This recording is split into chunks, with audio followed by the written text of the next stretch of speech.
Chapter 3:14. Apart from that, there were no other unnecessary words. There was only a lawyer's letter with an official seal. In the lawyer's letter, there was only one person and one incident. Qin Wanyan was spreading rumors.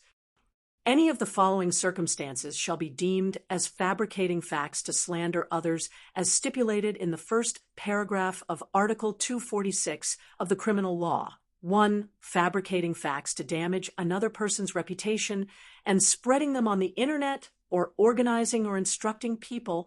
This lawyer's letter could be said to be a precise strike. The netizens were stunned. How? How did it become a rumor? Wasn't spreading rumors something that only marketing accounts would do? Qin Wanyan was a celebrity. How could a celebrity spread rumors? Qin Wanyan was also dumbfounded. Her manager called to reprimand her. Can you be any more stupid? Even if you want to post it, you should find a marketing account and do it yourself. Aren't you asking for trouble? Don't you know that Big Brother Xiangyi is the top lawyer in the country? Qin Wanyan was speechless. Marketing accounts were not as influential as celebrities. She could only achieve the best results if she posted and deleted it instantly. Also, Xiangyi said that her brother hated her to the core. He wouldn't even talk to her, let alone stand up for her. But now, why did sanction appear? He even gave her a lawyer's letter as a warning. Qin Wanyan cursed in her heart. Didn't she just post something on Weibo? Did it have to escalate to the level of the law? I'll handle it properly. Don't worry. With that, Qin Wanyan hung up the phone. After pondering for a while, she wrote a Weibo post and posted it. Qin Wanyan v. I'm very sorry for what happened. I didn't expect my phone information to be leaked. I also didn't expect that someone would hack my account and post my chat with Xiangyi. She and I used to be good friends. Even though we're drifting apart, I still send her my blessings. After the incident, I tried to contact her to apologize, but she didn't respond to me. As for spreading rumors, it wasn't my intention, and it wasn't my doing. The law is fair, but some people choose to use the law to defend justice, while others choose to use the law to protect their own interests. Forget it. There's nothing to say. I can apologize for my mistake, but Xiangyi, can you reply to me on WeChat? The attached picture was a chat between her and Xiangyi. She had been asking about Xiangyi's well-being the whole time, and after the instant deletion incident, she had indeed apologized in a sincere tone. However, Xiangyi didn't reply from beginning to end. Just as Qin Wanyan expected, the influence of an artist was much greater than any marketing account. The onlookers rushed over and were instantly brainwashed by her White Lotus tricks. Look, Qin Wanyan is so pitiful. Immortal Qin is so pitiful. Not only did her account get hacked, but the vase fairy still hasn't replied to her message. How shameless! Did anyone notice that Yan Yan's nickname for Xiangyi is AAA with a star? She really treats Xiangyi as a friend. Everything else aside, isn't it too disgusting not to reply? It's fine if she doesn't come back for a day or two, but she hasn't come back for many days. What's the meaning of this? Does she really think that she's an A-list celebrity after gaining some popularity from participating in a lousy variety show? Qin Wanyan's fans cursed and scolded her one after another. Unexpectedly, a few minutes later, someone posted a picture. Qin Wanyan's IP address on Weibo had never changed. In other words, her account wasn't hacked at all. In an instant, there was an uproar on the internet. Chapter 3:15. What kind of face slapping was this? One moment she posted on Weibo, the next she exposed her IP address. It was as if she was waiting for her prey. Qin Wanyan, who saw that Weibo post, was completely dumbfounded. Am I being targeted? Why are they so vicious? How dare they embarrass me in front of so many netizens? Her manager was the one who was fuming mad. Ever since she started working with Qin Wanyan, her manager had realized that she was a troublemaker. Fortunately, her methods were very effective, and she was able to get the best resources every time. For example, she wasn't very popular at first, but she and Xiangyi had been hyped up a few times. She even created an alternate account to infiltrate Xiangyi's fan club and turned a large number of fans to become her fans. She also made use of Xiangyi's stupidity to set off her fairy-like image and obtain a lot of resources that didn't belong to her in the first place. Her manager felt that it wasn't a bad thing for an artist to be ambitious and know how to plan for herself, so she let her be. She didn't expect that although she would be late, it would definitely happen. From now on, I'm confiscating your Weibo account. After yelling at Qin Wanyan, she hurriedly thought of a way to deal with public relations. Not long after, the manager used her own Weibo account to post a public relations statement that she had rushed out at the last minute. Fatty who loves to eat hot pot fee, public opinion can melt gold. Rumors are the greatest harm to artists. Those who know Qin Wanyan will naturally understand what kind of person she is. I hope everyone won't believe the rumors, spread them, or create them. Our team will use the law as a weapon to protect our precious artist and uphold justice. Thank you, everyone. Those with a discerning eye could tell that the post was sent to the fans. Sure enough, the fans said, "Of course we believe in our goddess Qin." However, the passers-by couldn't help but mock her. I'm laughing. Others use the law for their own personal gain, but you use the law to uphold justice? Ha ha ha ha, this is a huge double standard. You're making it sound so dignified. Why don't you send a lawyer's letter? Learn from Vase Fairy's efficiency. Do you really think lawyers are that efficient in real life? Don't compare yourself to Lynch and law firm. That's the ceiling of the industry. Lawyer Songchen's cases can be found online. He's really a big shot.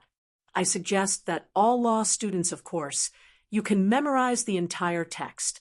The wind immediately changed direction. Some people began to doubt the authenticity of Qin Wanyan's screenshots, but even more people had preconceived notions. It's just a dogfight. Qin Wanyan is a white lotus, and the Vase Fairy isn't anything good either. Come on, flirting with men and climbing into their beds were all exposed by this young actress herself. It's not like someone put a knife to her neck and said it. Stop washing. There was no way to wash it clean. Don't think that you can distort the truth just because you're powerful. The internet has memories. Is it that awesome to have a lawyer as a brother? Just wait and see. The Vase Fairy's family will never respond again. After all, this is considered a scandal of a wealthy family, who in high society would be so shameless. The next second, someone exclaimed, "Holy sh**t! Xiangyi's big brother seemed to have personally responded. Search for Big Brother Tutu, and you'll see." That night, countless netizens discovered Songchen's Weibo account. Tutu's Big Brother V. All the incidents are complications of amnesia. Our little bunny lost her memory after a car accident 376 days ago. Attached are the hospital records and the diagnosis of the psychiatrist, as well as a comparison video of her before and after she lost her memory. Chapter 316. Netizens. Amnesia? Nowadays, everyone received a large number of pieces of information every day. Weibo's trending topics changed many times a day. Sometimes, netizens would even forget what they had seen. However, there were still those with good memories. They quickly explained to everyone that Dr. Xiang Li once said that Xiangyi had amnesia for a year. Everyone came to a sudden realization. So, all the clues had been linked together. They clicked on the pictures. Songchen's pictures were just like him, logical, cold, and concise. Medical records, diagnoses, and screenshots of the hospital or the psychological clinic. Some were in Chinese, some were in foreign languages, and some were in electronic files. Every picture was taken with the time, which couldn't be faked. These could be said to be irrefutable evidence. Seeing these pictures, many netizens realized that they had been played like monkeys and even used as a tool.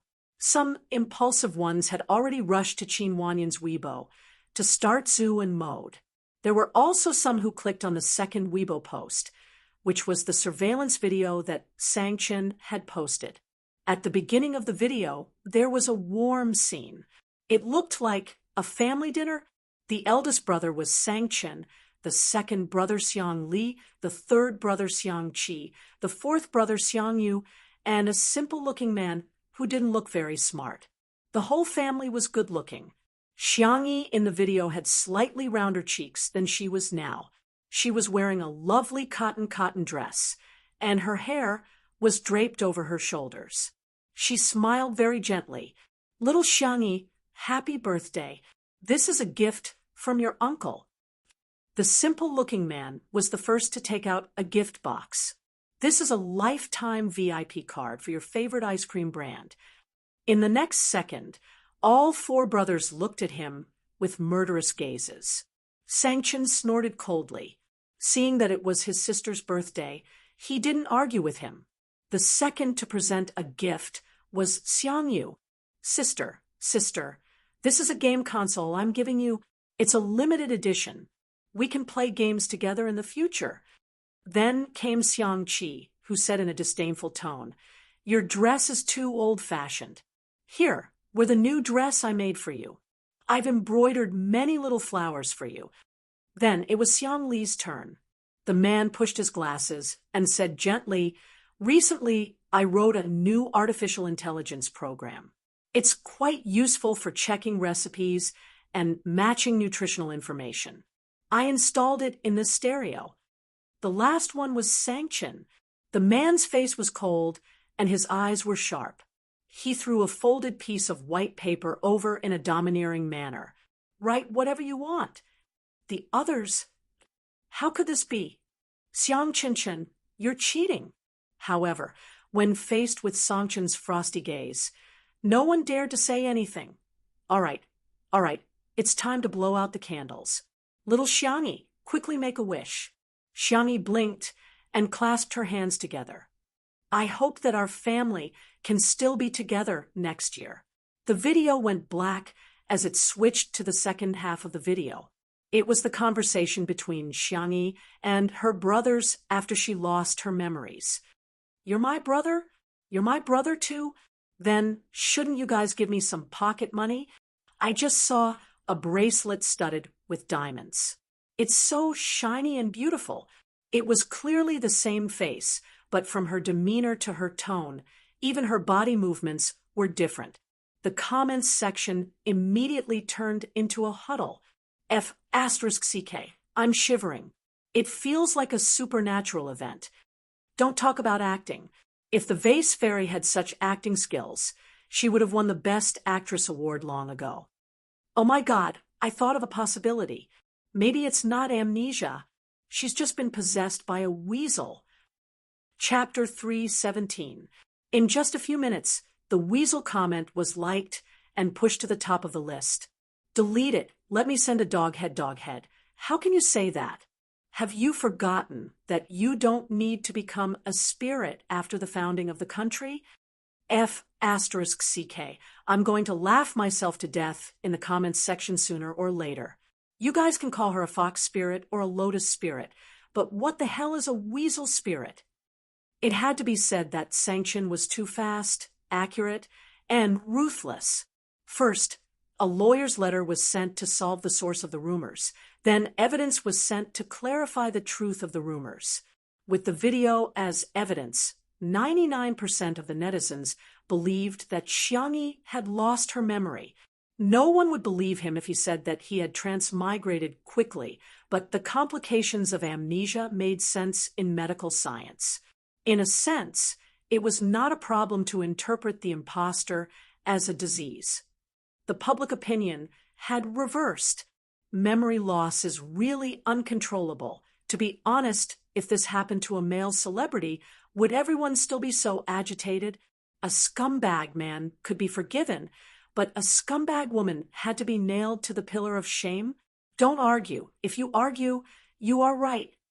I went to check. The complications of amnesia are quite scary. Some people have a drastic change in temperament, some have multiple personalities, and some have suddenly become top students. I can only say that the world is full of strange things. Most people felt that even if Xiangyi did something after losing her memory, she would only hurt her own family. His family didn't say anything, so why should a group of outsiders worry about it? Let's scold Qin Wanyan first. In no time at all, Qin Wanyan's Weibo received more than 100,000 comments. This was the highest number of comments she'd ever received. Annual White Lotus Award winner, Qin Wanyan, is it fun to treat us like idiots? Shameless. What kind of good sister are you? Do you feel good stabbing people? Qin Wanyan's manager knew how to operate the fandom very well. From time to time, she would abuse her fans. She also implemented strict management of her fans.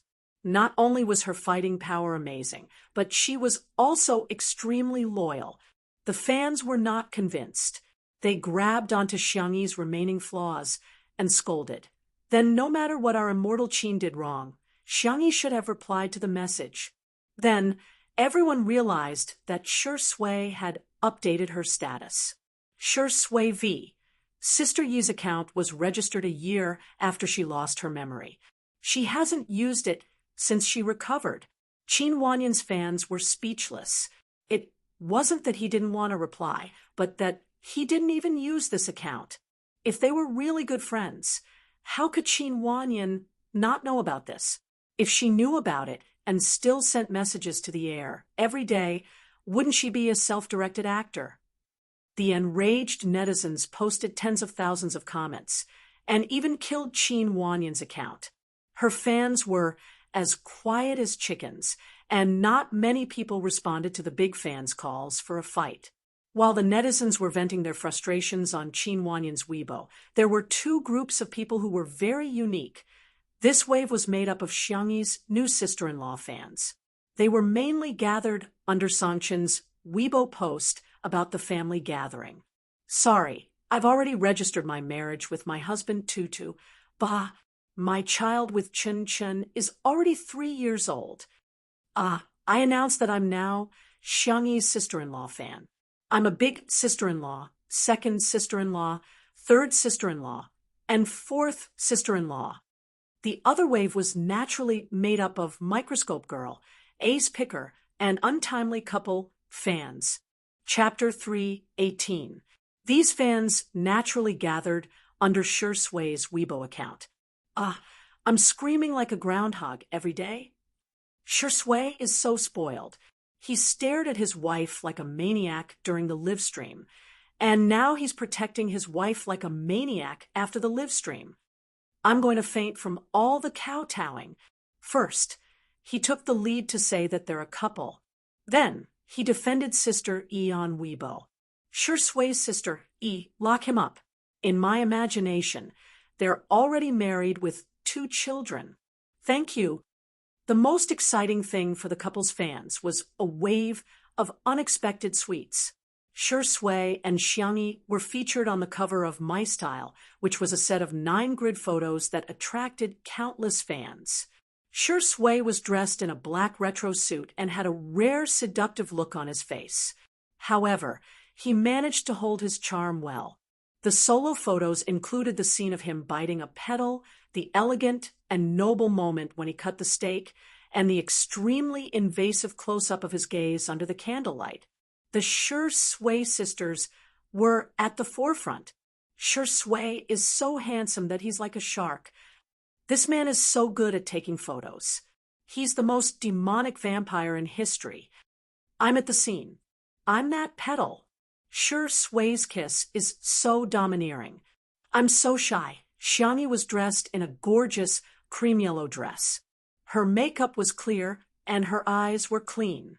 She looked exactly like the princess on the run that was trending on the internet recently.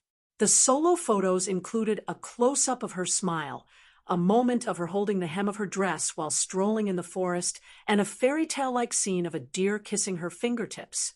Xiangyi's fans immediately came forward to report, "Wow, sister, Yi is such a peerless fairy. Ah, Yi, mommy loves you. You look so obedient when you're feeding the deer. Yi, mommy forbids you from showing your collarbone. Cover it up. Your old mother is so worried."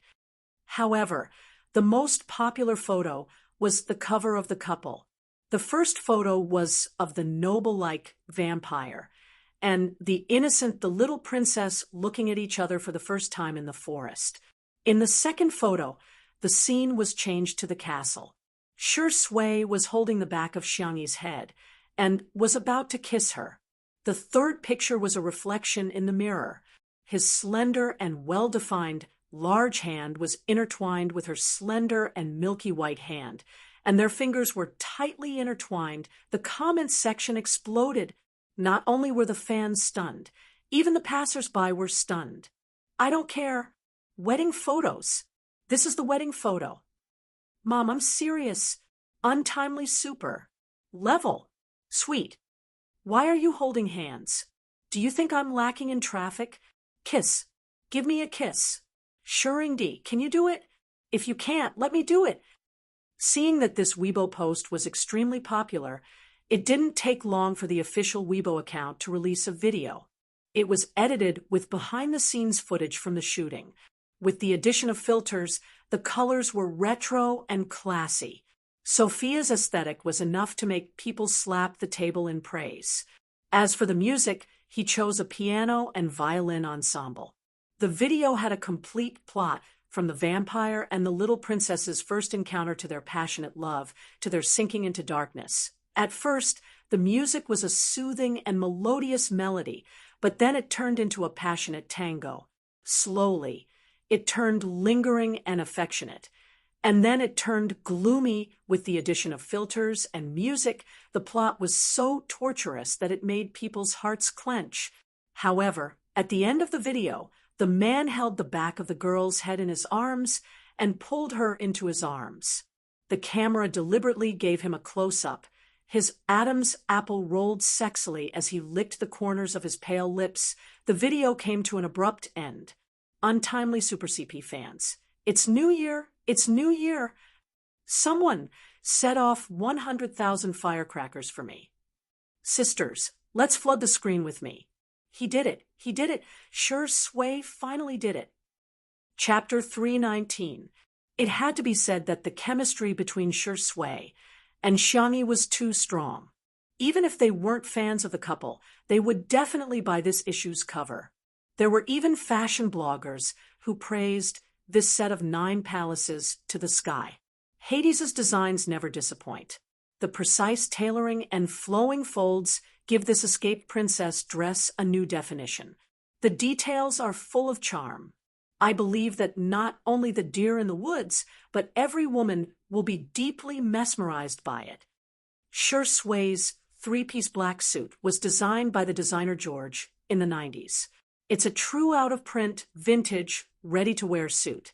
After the makeover, it looks more gentlemanly and elegant. It's a seamless fusion of classic and modern fashion. Shi Sui is indeed a famous clothes hanger.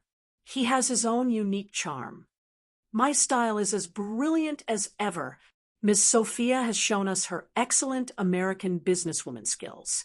She has changed the overly sweet style of the traditional 2-person magazine cover into a dark retro style that returns to the magnificence and extravagance of the medieval aristocratic style. The interpretation of the 2 models doesn't make the film appear superficial. Instead, it brings about a sweet and sadistic story. Seeing that the popularity and reputation of the magazine had skyrocketed, the headquarters of the magazine immediately decided to print more copies of this issue. As for the part where the little princess flirted with the vampire, it was used as the final trump card. In the manner, after some discussion, the live stream was restarted, considering that the clarification on Weibo might not be seen by every netizen. Li Jianyu felt that it would be better to use a live stream to clarify the matter a second time. In addition, In order to ease public opinion, he first released a topic that was enough to arouse everyone's emotions. Dear viewers, this Friday at 9 o'clock in the evening, the edited version of Two Under One Roof will premiere on all major video websites. I hope that everyone can give us some face. When the time comes, click on it and leave a comment. Our production team will kneel down and thank you. Li Jianyu spoke in a cadence as if he was performing a crosstalk. Because he was easily frightened, he had also gained a lot of daddy fans since the start of the live stream. In an instant, "Son, the ground is cold. 2 hours of kneeling should be enough. Daddy wants to see a slideshow. Can you arrange it quickly?" Watching other shows. The director treats me like an audience member. Watching Two Under One Roof, I treat the director like a trash. There's only one word to describe it. Awesome. Ha ha ha ha, popped up on the bullet screen. The atmosphere was very harmonious. However, when the camera panned to Xiangyi, it was inevitable that there would be some scolding. These people were a step too slow and didn't see Lin Chen Law Firm and Songchen's 2 Weibo posts. They were still mocking him in a sarcastic manner. No one would dare to refute that the Vase Fairy is a dumb artist, right? Ha ha ha, I've never seen a celebrity who's trending every day and doesn't have many fans protecting her. Not only do they have no fans, but their agency is also dead. This couple's fans are still bragging about how they're well-matched in terms of social status. Is there anyone who doesn't know that the Vase Fairy signed an overbearing contract with the company?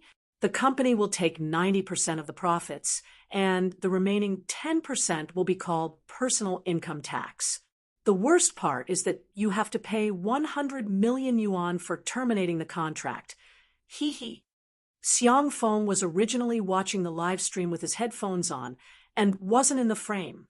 However, as soon as he saw the foul language posted by the netizens, he immediately retorted. After a few words, Xiang Feng received a notification, "Frowny face, your account has been banned." Xiang Feng. Chapter 3:20. I, the domineering CEO, the owner of the Xingchen app, have been banned again. What kind of stupid review is this? Stupid restriction. Stupid programmer. Deduct their salaries. Deduct their salaries. Xiang Feng was infuriated when he heard his little niece's soft and gentle voice. "Uncle, do you drink milk tea?" Xiang Feng was speechless. Rubbish live stream. I'm not watching it anymore. Happy drink. Here I come. After Xiangyi adjusted her mood, she began to prepare the milk tea. The Xiang family had a sweet taste, especially her uncle, who loved sweets the most. Xiangyi had prepared all kinds of ingredients in advance. After the live stream began, she simply boiled the milk tea in a small pot and explained the process while cooking. Shi Sui and Sangchen remained silent most of the time, occasionally speaking up to support her. The girl's tone was gentle and her movements were also unhurried, which was pleasing to the eye. First, she boiled the black tea until it was bright orange red. Then, she poured it into a container prepared by the side and filtered the tea leaves. Then, she boiled the milk until it was warm and melted a few pieces of rock sugar. Xiangyi stirred and said, "My brother and Shi Sui don't like things that are too sweet. So the milk tea I made isn't very sweet. The ingredients are a bit sweeter, so if you want to have a sweet taste, you can add more ingredients." In Two Under One Roof, Xiangyi's presence was actually very insignificant apart from her cooking. She always seemed aloof from worldly affairs.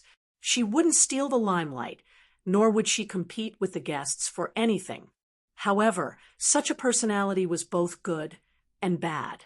Without a presence, it often gave people the impression that she was easy to bully. This was also one of the reasons why so many anti-fans were unscrupulously criticizing her. Many netizens suddenly realized that Xiangyi seemed to have spoken the most tonight while cooking the milk tea. This also allowed more people to recognize her. Just listening to her speak made them feel inexplicably healed. Li Jianyu promptly cued her. Sister E, some viewers are asking if you bought the ingredients or made them yourself. These? Xiangyi raised her hand and pointed at the ingredients section. She had prepared a sumptuous meal, including putting taro balls, mashed taro, roasted immortal grass, red beans, oats, purple rice. Of course, there was also the soul of milk tea, pearls. I just did it casually. The method is actually very simple. Take pearls, for example. Boil brown sugar and water, pour it into tapioca starch, and stir it into a ball like kneading dough. Then, roll it into a small ball and cook it slowly. The method of making taro balls is to steam sweet potatoes until they are cooked, press them into a paste, and then add an appropriate amount of sweet potato powder. The netizens in the live stream, I've already recorded it. I want to cook it too. My brain can learn as soon as it's learned. My hands can't do as soon as it's done. Boo-hoo, Xiangyi is actually so gentle. I like listening to her speak so much. It's so comfortable. Pretty sister, please turn on your mic more in the future. I like it even if you tell me the recipe. Li Jianyu sighed with emotion as he watched Xiangyi introduce the milk tea snacks to the audience, and the audience's favorable impression of her increased. Live streaming was a double-edged sword. Some people gained countless fans after live streaming, while others lost their fans after live streaming. Perhaps he had been wrong all along. He had thought that Xiangyi would be low-key so as not to attract hate, but now it seemed that letting her express herself naturally was far better than any other method to attract fans. Ding-dong, the electric cooker's timer sounded. The milk and black tea were mixed and boiled to about 80 degrees before stopping. Xiangyi first filled a cup for her little uncle. Xiang Feng hurriedly stuffed it into Sangchen's hands like a hot potato. Little Chen, you drink first. No wonder he was the #1 lackey in the Xiang family. Chapter 3:21. Sangchen took it with a straight face and took a sip. The aroma of the tea was refreshing and rich in milk. It had a smooth and refreshing texture.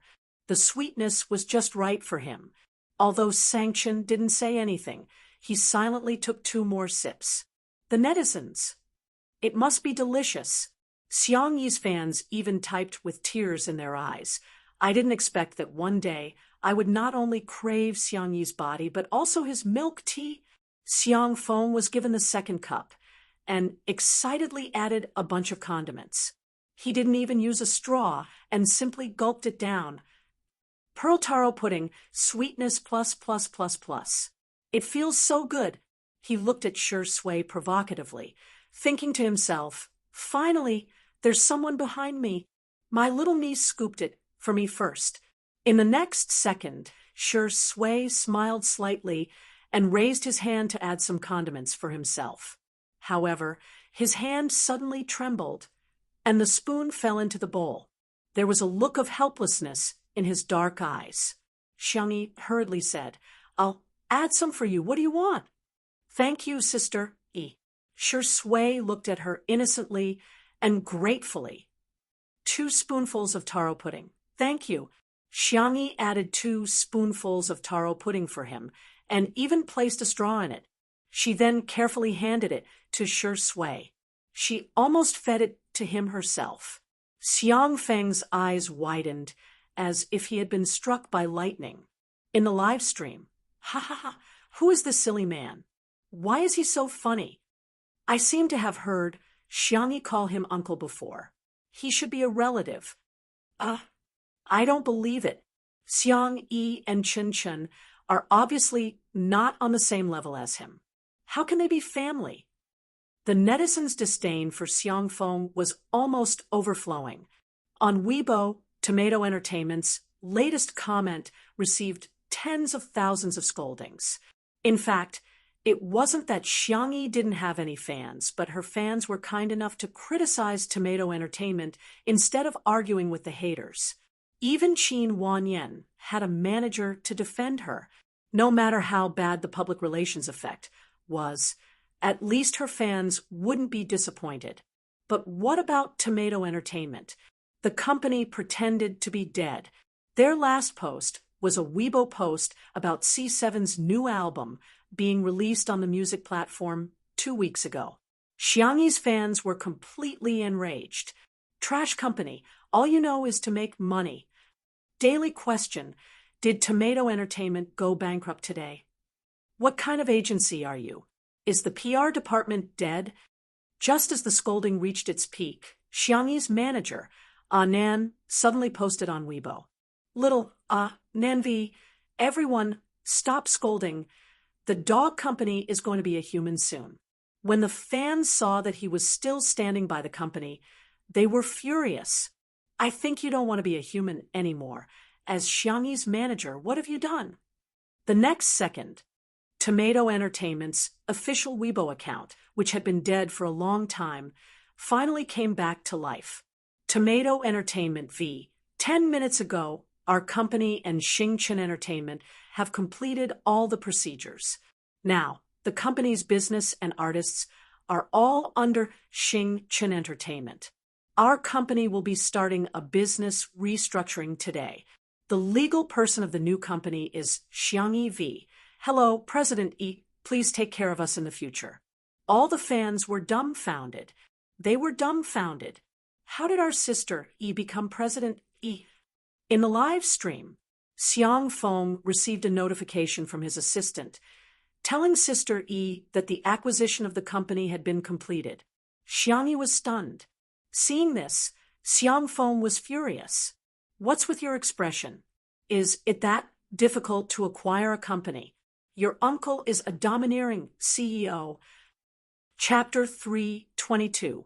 Uncle, you've acquired my management company? The girl snapped back to reality and looked at Xiang Feng in disbelief. Xiangchen glanced at him. She couldn't be bothered to diss him for being so inefficient.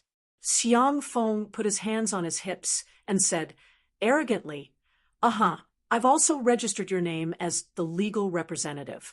From now on, you'll be your own boss. In the live stream, some netizens stubbornly refused to believe it and ridiculed. I'm dying of laughter.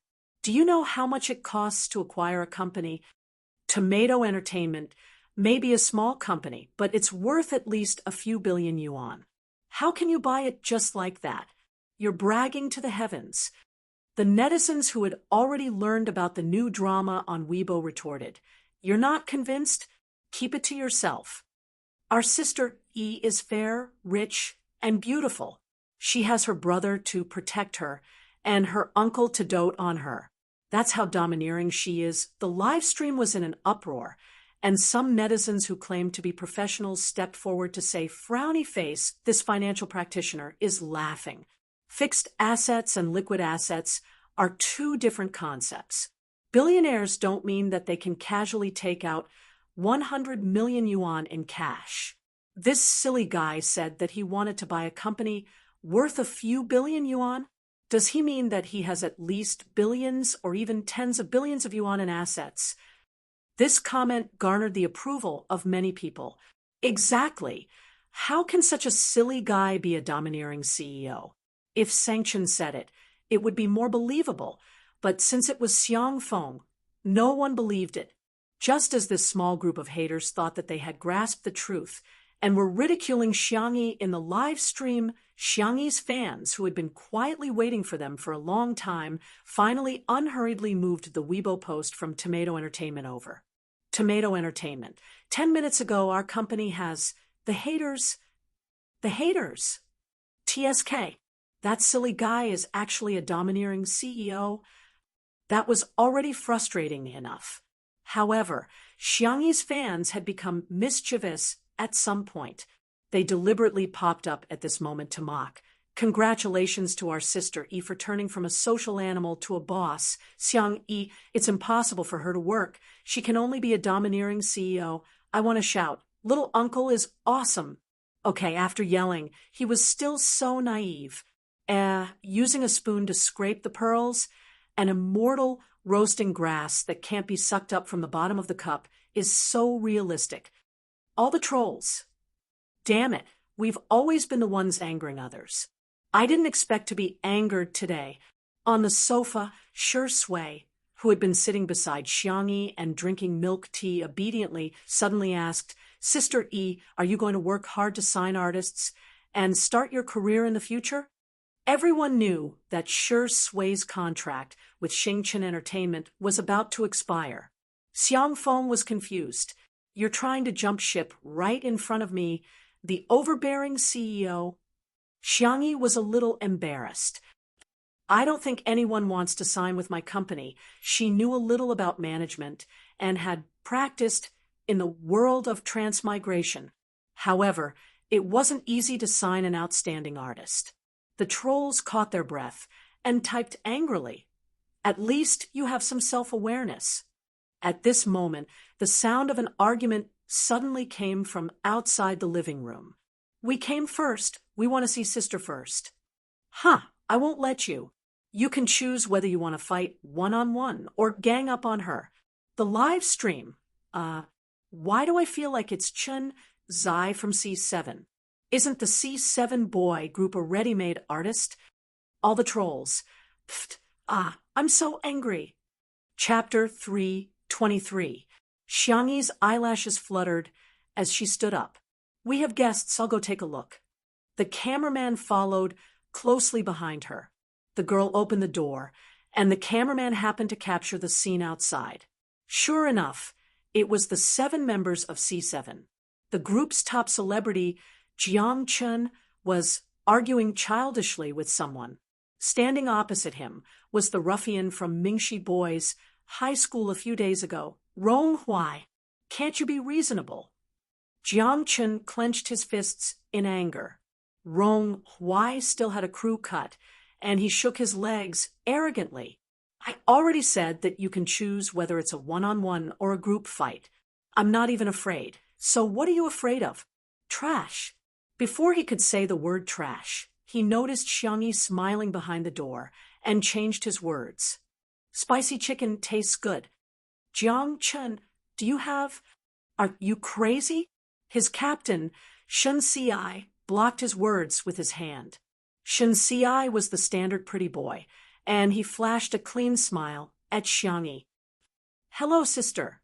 "Ahem," Jiang Chen wanted to say, "do you have any Sichuan restaurants to recommend?" Jiang Chen's ears turned red. He didn't expect his sister to see him arguing with someone. Boo-hoo, he would definitely be hated. Rong Huai was also a little uncomfortable. He whistled and pretended to be calm, but his eyes kept sneaking glances at Xiangyi, revealing a guilty conscience. Unexpectedly, when Xiangyi opened her mouth, her tone was still gentle and soft. "I made milk tea. Do you want to drink it?" Rong Huai was the first to speak. Yes. C7, me too." The two sides exchanged glances, and their swords were drawn. Xiangyi said, helplessly, "Everyone has a share. Come in first." Rong Huai was tall, strong, and experienced in fighting. He pushed Jiang Chun and the others aside, and was the first to enter the living room. "C7.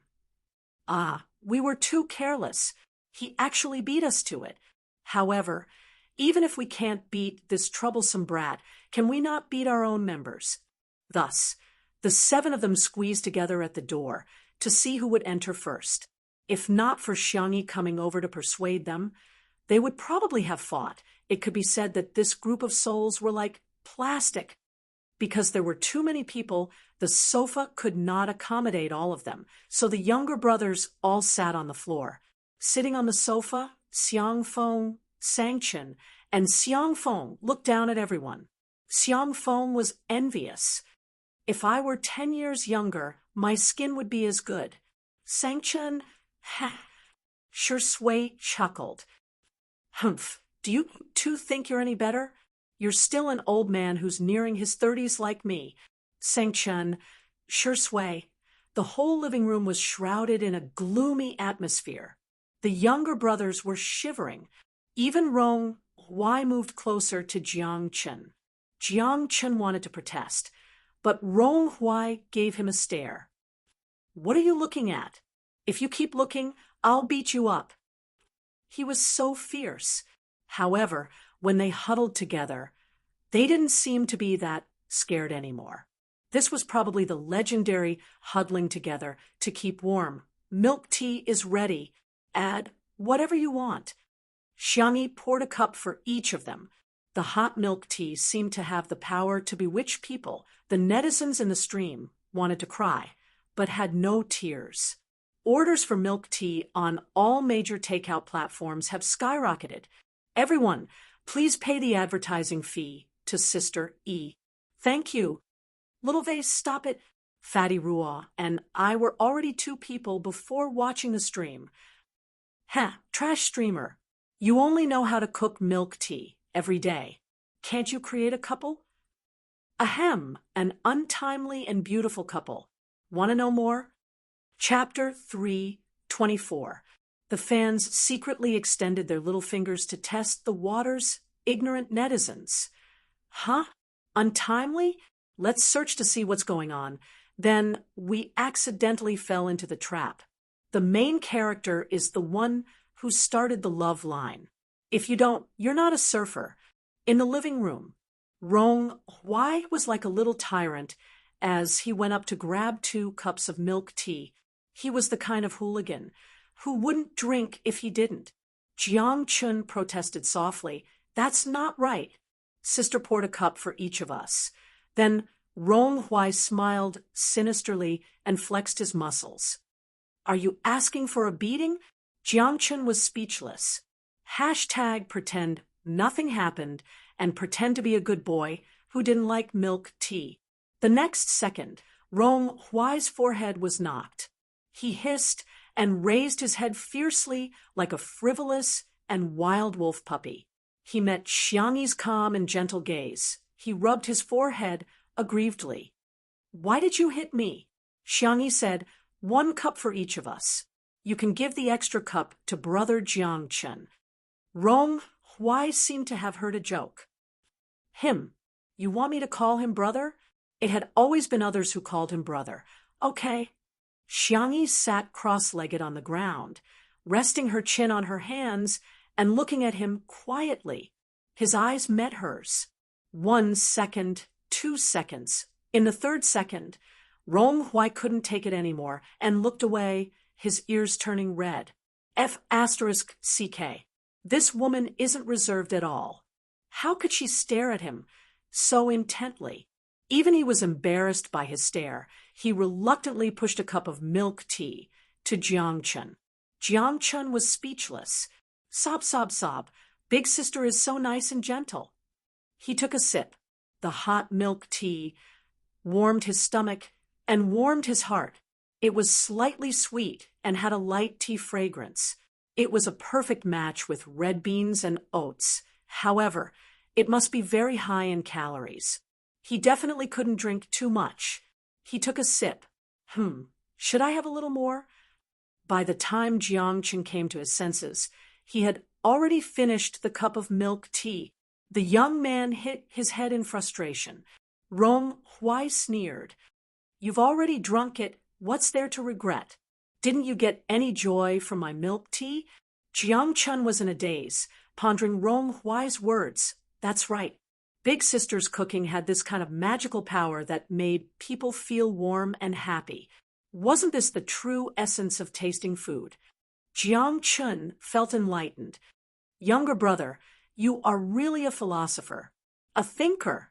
His words are too profound and too reasonable. Rong Hui thought, I'm afraid he's a fool. Here, add some more taro balls for me. Rong Hui ordered him casually. Jiang Chun followed his order obediently. The two of them had completely forgotten that they were still streaming. Little did they know that their interaction did not escape the sharp eyes of the netizens. Ah, Top Traffic X arrogant young man.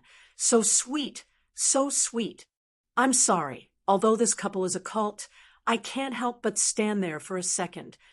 Zai Chen's aloofness is just a persona, but his true self is the naive and sweet one.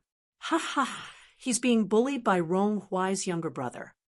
After chatting for a while, Xiangyi asked about the purpose of her brother's visit. Rong Hui cleared his throat. Jiang Chun had added a little too many taro balls for him just now, so his throat was sticky. I plan to take the arts exam and enroll in the film academy. I heard that you've started a company. Can I work there? As if he was afraid that Xiangyi would reject him, his eyes lit up. Sign me up. I won't let you regret it. Chapter 3:25. Although the young man spoke a little hurriedly, she could feel his firm conviction in his tone. He really trusted Xiangyi. Even though she knew that it was childish, she still couldn't help but be influenced by his passion. Xiangyi adjusted her sitting posture and sat upright. She did not look down on Rong Hui because of his young age. Instead, she said, "Rong Hui, I'm very happy that you have a new study plan. However, signing a contract with a management company is not a trivial matter. I hope you can seriously consider it for a while." Rong Hui panicked. "Hey, do you despise me?" Xiangyi said gently, "No, I'm just standing from an objective point of view. You're still underage, and legally, you're, She looked at her brother for help. Sanction crossed his long legs and said indifferently, "A person without civil capacity usually refers to a minor under the age of 8 or a minor who can recognize his own behavior." Rong Hui gritted his teeth and stared at Xiangyi with his dark eyes. There was a mix of anger and grievance in his eyes. "Sister, I know what I'm doing." He pulled out a crumpled piece of paper from his pocket, which seemed to have been torn from a notebook. He then placed it in front of Xiangyi with a sullen face. She unfolded it and saw that the word contract was written on the top. His signature was written on the bottom right corner. The handwriting was crooked, and it was even uglier than a dog's crawl. In the live stream, F*CK, sand got into my eyes. "This is too easy to cry. Rong Hui really trusts sister EQAQ. This is equivalent to entrusting his future to her. I'm about to cry." I laughed out loud again when I saw Rong Hui's handwriting. "Ha ha ha, it's so ugly." Xiangyi stared at Rong Hui with her clear doe eyes. Rong Hui was extremely nervous. His hands that were hanging by the sides of his trousers were clenched into fists, and his palms were sweating profusely. He was afraid that Xiangyi would criticize him indiscriminately like his parents. He was even more afraid that Xiangyi would reject him. However, Xiangyi said, "Rong Hui, thank you for believing in me." The young man was stunned. "I'll accept this contract, but I think we should both have the opportunity to choose, right? You chose me. Similarly, if you get into the film academy, I will sign you. During this period, both of us have the right to go back on our words. What do you think?" From the beginning to the end, she was gentle and soft. She didn't tell him what to do with his life, but he was given a choice. Rong Hui's Adam's apple bobbed slightly, as if he had just drunk a sports drink and was about to play a game. "Okay, I promise you. We'll choose both sides." He hurriedly added, "You can't go back on your word. Otherwise, I..."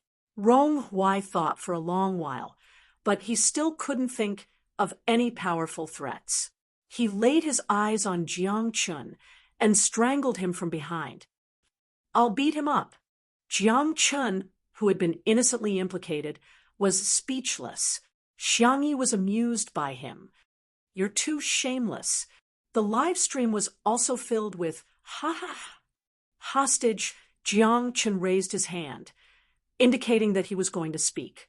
Rong Hui loosened his grip a little. Jiang Chun said, "Elder sister, I've signed with Tomato Entertainment for 5 years. Do you want to sign with me for a few more years?" Shinsiai said, "5 years is nothing. Elder sister, my contract is very long. I've signed for 10 years. The others said, "Elder sister, renew my contract. I'm cheaper." "I can do it too, elder sister. Pick me, pick me." The netizens were speechless. What? Little brothers, is there anyone who would fight to sign a slave contract like you? Chapter 326. Xiangyi felt like laughing. These kids were she couldn't turn them down. There's no rush to renew the contract, but I promise to hire professionals to help you plan your career path. The C7 boys nodded repeatedly. Jiang Chun nudged Rong Huai with his shoulder, unable to hide his smugness. We're pretty much guaranteed jobs in Sister's company. Keep it up, brother. If you can't get into the film academy, Sister won't sign you. Rong Huai gritted his teeth. Are you asking for a beating? Xiangyi, kids don't fight. Li Jianyu, Huawei, watch your words. Be careful not to get our live stream banned. Rong Huai. How infuriating, but he still had to pretend to be obedient in front of Sister. The netizens in the live stream were filled with emotions. I've seen people fighting to terminate their contracts, but I've never seen people fighting to renew their contracts. They were obviously tricked into signing the contract by the company, but now they're bragging about it. The boys are so cute and pitiful. I'm tearing up. I've always felt bad for the boys signing with this unscrupulous company, but now I see a glimmer of hope. I hope Xiangyi doesn't let them down. Someone else got the main point. Ha ha ha, look at Shui's expression. Isn't it a little subtle? Countless eyes were focused on Shui's face on the screen. The man leaned lazily on the sofa, his gold-rimmed glasses resting on the bridge of his nose. His eyebrows were lowered, and his long eyelashes cast a faint shadow on his fair skin. Xiangyi inexplicably felt a chill on the back of her neck. She turned around and met Shui's gaze. She was puzzled. Huh, Shui said faintly. Does Sister E hate me? Xiangyi was dumbfounded. No, then why didn't you sign me? Sister E, do you think I'm too expensive? Then I can make it cheaper. Shui's voice was deep, and after deliberately lowering it, it sounded a little hoarse. Or does Sister E think I can't work for you if you sign me? His tone was weak, helpless, and pitiful. Those who heard it were heartbroken, and those who heard it shed tears. The girl was at a loss. That's not what I meant. I thought you were joking. After all, Shui was signed by his uncle's company. Moreover, his uncle was very kind to him and opened a personal studio for him. The basic work was up to his mood. In other words, Shui was now no different from a free man. Why would a normal person be willing to sign with another company and put shackles on themselves? It was illogical. The netizens in the live stream were shocked. *CK. Was I hallucinating? Shuringdi is actually begging to work. C. Chuanbai, great manager C. Do you know that your artist is lovesick? Domineering female CEO, ex-best actor of the entertainment industry. Sisters, I can do it again. It's fine if the younger brothers are fighting to sign the contract, but Shuringdi, he's basically selling his looks, his skills, and his body. Shui pushed up his glasses and looked at Xiangyi with his deep eyes. He sounded a little aggrieved. I'm not joking with you. Xiang Feng said weakly, Shui, I'm your boss. Hey, did you hear me? I'm your boss. Xiangyi said in a daze. Then sign it. Anyway, one more person wouldn't make much of a difference. Xiang Feng's world collapsed. Little Xiangyi, he jumped ship in front of me, and you're trying to poach him in front of me. Do you still have any respect for me? Chapter 327. Shui crossed her arms. Are you a black-hearted boss? Xiang Feng subconsciously denied. Of course not. Then what's the problem with employees moving freely? Shui looked at Sangchen and blinked. Or is it that the law forbids employees from jumping ship? Sangchen, although he hated this dog of a man, he still owed him a favor just now. Sangchen said expressionlessly, There's no such rule in the labor law. Shui shrugged and spread her hands. So, what's wrong with me jumping ship to Sister Yi's company? Xiang Feng was confused, and his eyes were in a trance. The netizens in the live stream. Ha ha ha. There's nothing wrong with that. Keep the goodies within the family. We're all family. Doghead, doghead. Family is a wonderful description. Is it Xiangyi and Xiangfeng's family, or is it Shui and Xiangyi's family? Hee hee. Ahahaha. Why can you send a voice message? I can hear your demonic laughter just by looking at the text. Until the end of the live stream, countless netizens were still discussing it with relish. There were also many posts on the Melon forum, and some netizens had taken a screenshot of Xiangyi's photo and photoshopped it with a peach blossom pattern. Title of the post: Let's all freeload off Xiangyi's luck with the opposite sex. Text of the post: First of all, I was a fan of Sister Yi's looks when I first watched the live stream, but now I'm a genuine fan of hers. Haha, after some statistics, Sister Yi is really attractive, not derogatory. First, it was the cute little brother, Yan Nai, then the boys from Mingxi Boys High School. I strongly pick Rong Huai. The high school boys are so cute. Go. There were also Jiang Chen's children from C7, as well as Shuringdi, who was almost 30 years old. In terms of looks, Sister Yi is a great beauty, but the wonderful thing is that her eyebrows are youthful, round, and not aggressive. Simply put, she has the kind of looks that are popular with elders. Both boys and girls will feel comfortable looking at her. Of course, Sister Yi's personality is also very good. Her gentle, womanly charm, both men and women, however, I think the most important point is that Sister Yi is the reincarnation of a peach blossom spirit. That's why she has such good luck with the opposite sex. I'll post it when I find a boyfriend. Because the post was so silly, it was soon pushed. What the hell? Superstition? Upstairs, what do you know? This is called seeking spiritual sustenance from theology. I'm Peach Blossom Spirit. You're a fake fan. Peach Blossom deity was more like it. The peach blossoms were bright and dazzling. Her, with her husband. In short, this post was inexplicably popular, and at one point it was pushed to the top 3 most popular areas of the Melon forum. Before Xiangyi went to bed, she received a WeChat message from Nan. Nan how Nan, suck. Nan how Nan, suck stars. Xiangyi slowly sent a few question marks over. Nan made a voice call. Sister E, I heard you're a peach blossom immortal. Let me suck. I also want to have good luck with the opposite sex and be single. Xiangyi was confused.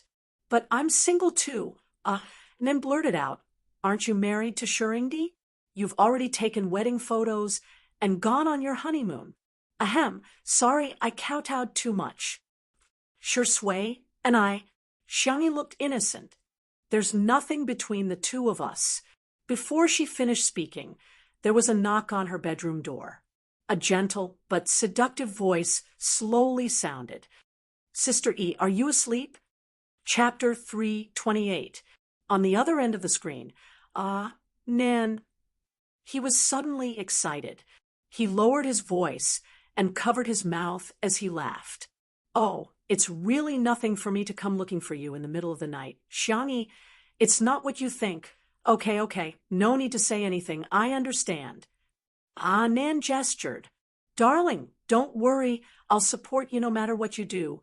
Do your best and defile Shuringdi. Okay. Slap. The call ended. Xiangyi, #what should I do if my manager is too silly? She tidied up her nightgown and draped a small blanket over her shoulders before walking towards the door in her slippers. As soon as she opened the door, she was greeted with a beauty attack. Shui took off his sunglasses, revealing his deep brows and pure black pupils as he looked at her with a faint smile. The pajamas seemed to have been bought too big. The collar was loose, revealing a large area of cold white skin and clear collarbones. Xiangyi almost imperceptibly swallowed her saliva. The girl hadn't realized that her feelings for Shui were different from her feelings for her brother. It's so late. What's the matter? Xiangyi asked. Sure, Sui. Let's go pick up Xiao Naofu together tomorrow. It must be homesick. Xiangyi. Okay, I was planning to go tomorrow anyway. Oh, suddenly. A bony hand covered the top of her head, the movements gentle and delicate. There's a feather on it. As an older brother, helping his sister twist a feather didn't seem like a big deal. Maybe it's from the pillow. Xiangyi forced herself to remain calm. After waiting for a few seconds, Sui still didn't look like he was done. She couldn't help but ask, Are you done? Yeah. Sui retracted his hand, his voice low and mellow. But as he moved, the originally loose pajamas slipped down, revealing a thin but not weak shoulder. Your clothes. Xiangyi whispered, her voice as soft as a mosquito's. Sui blinked. What did you say? Xiangyi looked calm and composed as she draped the small blanket over Sui. It's cold, wear more. Sui was stunned for 2 seconds before her expression returned to normal. Thank you. You're welcome. I'm going back to my room. Xiangyi turned into the room and closed the door. She leaned against the door and patted her chest. His heart was beating abnormally fast. Outside the door, Sui lowered her long eyelashes and stood in place for a while. Then she chuckled softly. Not far from the French window, Sangchen, who was dressed in black silk pajamas, seemed to be one with the darkness. He gripped the cup tightly, as if he was a cedar covered in icicles on a distant mountain. I think you don't want your leg anymore. He didn't specify which leg he was referring to. Sui slowly walked a few steps in front of him. She wrapped the small blanket tightly around herself, as if she was showing off. The fragrance of her hair still lingered on it. Are you angry again? Brother-in-law, Sangchen, exclamation point. The man's eyes were cold, and his tone was cold. What did you call me? Sui looked at him innocently. Brother-in-law, can you break my leg the day after tomorrow? After all, I'm going to pick up the child with Sister E tomorrow. Sangchen gritted his teeth. Child. Sui chuckled. Yes, Sangchen was so angry that he started to roll up his sleeves. He thought that he could have a showdown with Sui, but he didn't expect Sui to call Xiangyi so openly. Xiangyi, what's wrong? Sui complained. Sister E, someone bullied me. Who? Where? Sangchen. He took a deep breath, snatched the phone, and said coldly, Go to sleep. This dog of a man was really despicable and shameless. Chapter 3:29. The next day, after Xiangyi finished her morning exercise, she made some simple scallion pancakes, steamed buns, and pumpkin millet porridge. She left some breakfast for her uncle and brother. After having breakfast with Sui and the others, she set off. Li Jianyu called the cameraman along and started a live stream while walking. He was planning to do a behind-the-scenes version of Smog and Cat 2, 0-inch. Halfway there, Xiangyi suddenly thought of a serious problem. The esports players usually train until very late. They probably haven't woken up yet. Li Jianyu also reacted. It's only 8:00 now. Maybe some of them have just fallen asleep. Why don't we turn back? Xiangyi's eyes lit up. Why don't we go to the amusement park to play? Sui. Okay, we'll do as you say. The netizens were appalled. Is this considered a date? How old are you to go to the amusement park? Why are you pretending to be young? I'm speechless. There are so many people at the amusement park. If celebrities go there, won't there be an accident? Can Xiangyi grow some brains? Li Jianyu was a little tempted, but considering the safety issue, he could only say regretfully, Forget it, we didn't contact the amusement park in advance to clear the area. If you two go in disguise, you'll still be easily recognized. It won't be good if an accident happens. That crazy Saising fan from before was a good example. Xiangyi, clear the area? I'll take care of it. Li Jianyu, was shocked. Sister E, are you omnipotent? In the live stream, there were always netizens who were nitpicking. Can you do whatever you want with money? You can smile. Is she flaunting her wealth? Is she flaunting her wealth? How can anyone like such a woman? Is there something wrong with your brains? Think about those people who have booked tickets in advance and are excited to go to the amusement park, only to be told that they can't enter because the rich people have cleared the area. Ha ha! The gap between the rich and the poor is so big that no one cares. Until the nanny van stopped at an amusement park. The cameraman got out of the car first and took photos of the surrounding scenery. The surrounding greenery was excellent. The sky was blue, the clouds were white, and the flowers were in full bloom. Even the road signs were made into cartoon designs. Some netizens from Nanchang were puzzled. I've been to all the amusement parks in Nanchang, but I've never seen one with such good greenery. Which amusement park is this? Is it new? The next second, the camera was aimed at the entrance of the amusement park. The words Tutu Amusement Park came into view. Netizens, I have a familiar feeling. No, impossible. I don't believe it. Does Xiangyi have an amusement park at home? Li Jianyu was also surprised when he saw the name of the amusement park. He asked weakly, Sister E, this isn't also your family's business, right? Xiangyi was a little embarrassed. It was built by my grandfather. It's not open for business. This is actually a mini version of the amusement park. It's very small inside, about 1/10 the size of a normal amusement park. There are only merry-go-round rides, but it should be just enough for us to play for a few hours. Li Jianyu, 10% is already a lot. Isn't it better to build a house? He had been a social worker at Muyao TV for several years, but he hadn't even saved up enough money for a down payment on a house. In the live stream, poverty has really limited my imagination. Come out and get beaten up. Your family's little amusement park won't affect others at all. What should I do? I suddenly have an idea. Sure Sui might as well not marry Sister E and marry into her family as a gigolo. Chapter 330. Is there such a good thing? Sure Sui, get out of the way. Let me do it. Sister E, let's discuss this. Don't be so rigid about gender.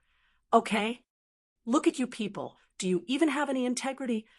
All you know is to marry into the family. Mom, I'm your child that you've lost for over 20 years. Ha ha ha, you're making me laugh to death. Sister E is only 20 years old. How can she give birth to a child in your 20s? The silly netizens were having so much fun with the jokes that they drowned out the haters' comments. The procedure to enter the garden was very simple. They had to scan their faces. There were only a few staff members, but their service was very good. Xiangyi and Sure Sui went in first. Li Jianyu said in all seriousness, Isn't this something only children play? Old Zhang, let's shoot properly later and try to make it feel like an idol drama. The netizens commented, Director Li, you must be a fan. How can you conspire loudly? The cameraman, Old Zhang, nodded. Yes, that's for sure. I'm already in my 40s. Why would I play this? A few minutes later, Li Jianyu sat on the merry-go-round and laughed like a fool. Ha ha, this thing is quite fun. Oh, let's go higher. Let's go higher. Little brother, can you double the speed? The staff member had a Mona Lisa smile on his face. Sure. Li Jianyu said, Old Zhang, come on. Hurry up and come with me. A merry-go-round that's twice the speed is one of a lifetime. If you miss it, you'll have to wait until your next life. Old Zhang was tempted. Then, I'll play 2 rounds with you.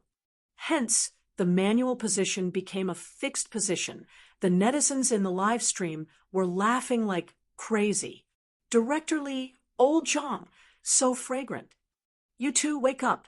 We want to watch Sister E and Sure Sui go on a date. Why did the idol drama turn into a country romance? Why am I laughing so hard in front of the screen? Variety shows required a sense of variety. Most people watched the live stream to pass the time and have some fun. Li Jianyu and old Zhang's casual self-indulgence, which made them even more hilarious. This scene would also become one of the textbook scenes of variety shows in the future. On the other side, the theme of the entire amusement park was rabbits. There were cute big rabbits, small rabbits, white rabbits, and gray rabbits everywhere. Most of the amusement facilities were also related to rabbits. Xiangyi was playing a game of Hit the Rabbit. She had liked to play this game since she was young. The feeling of smashing rabbits with a carrot hammer was especially stress-relieving. Shui, on the other hand, was interested in the cotton candy being sold at the side. He stared straight at it, and the young lady in charge of selling the cotton candy blushed under his stare. "Well, do you want some? I'll give you one." Shui thanked her with a smile and waved at her. However, after Xiangyi finished playing with the rabbit, she felt her sleeve being gently tugged. She looked up and saw Shui's wet eyes. She looked pitiful. Xiangyi's tone was like coaxing a cub. "What do you want? I'll buy them all for you. I have money." Putting everything else aside, if the annual income of Tutu's farm was made public, it would be enough to make people gasp in amazement. Not to mention, Xiangyi also had the supplementary cards of the entire Xiang family. Her grandfather had given her a building, her grandmother had given her a floor of a shop, her aunt had given her a small gemstone mine overseas, and so on. Although it would be a little difficult to cash them all out, it was more than enough to raise Shui. Shui pointed at the cotton candy not far away. "Sister E, I want some." "Xiangyi, okay, I'll buy it." The young lady was stunned on the spot. Didn't she say that she didn't want to eat it just now? Chapter 331. "Hello, I'd like a cotton candy." Xiang Yi's soft voice pulled her back to reality. As a staff member of Tutu Amusement Park, the young lady was well aware of who the amusement park was built for. Old Mr. and Mrs. Xiang doted on their granddaughter so much that the amusement park was named after Xiang Yi's alternate account. The maintenance of the venue and facilities alone required an unlimited amount of manpower and resources. The staff members were all students sponsored by the Xiang family. Not only were their jobs easy, but they could also supplement their family expenses. "Miss Xiang, the cotton candy is free of charge. There are 2 colors. Which one would you like?" Xiangyi tilted her head to look at Shui. He looked down and said with a faint smile, "Pink." "Okay, please wait a moment." Soon, a huge pink fluffy cotton candy was handed to Xiangyi. Xiangyi handed it to Shui with a radiant smile. The tall man holding the cotton candy was clearly a strange scene, but the young lady felt a tinge of sweetness. "These 2 are in love, aren't they? Aren't they?" At the same time, a low-key and comfortable car stopped at the entrance of the amusement park. Xiang Yin got out of the car first. He was dressed fashionably in a floral shirt with oil paintings and beige trousers.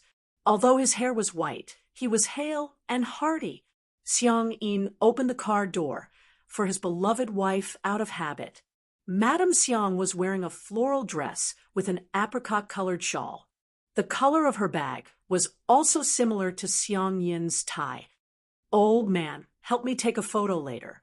I want to post it on my WeChat moments and piss off Mrs. Zhou next door." As the group leader of the Elderly Plaza dance group, Mrs. Zhou was also the first to master the usage of WeChat, much to the envy of countless group members. Xiang Yin said in disdain, "How childish." Madame Xiang humphed and said, "Why? Do you dislike me?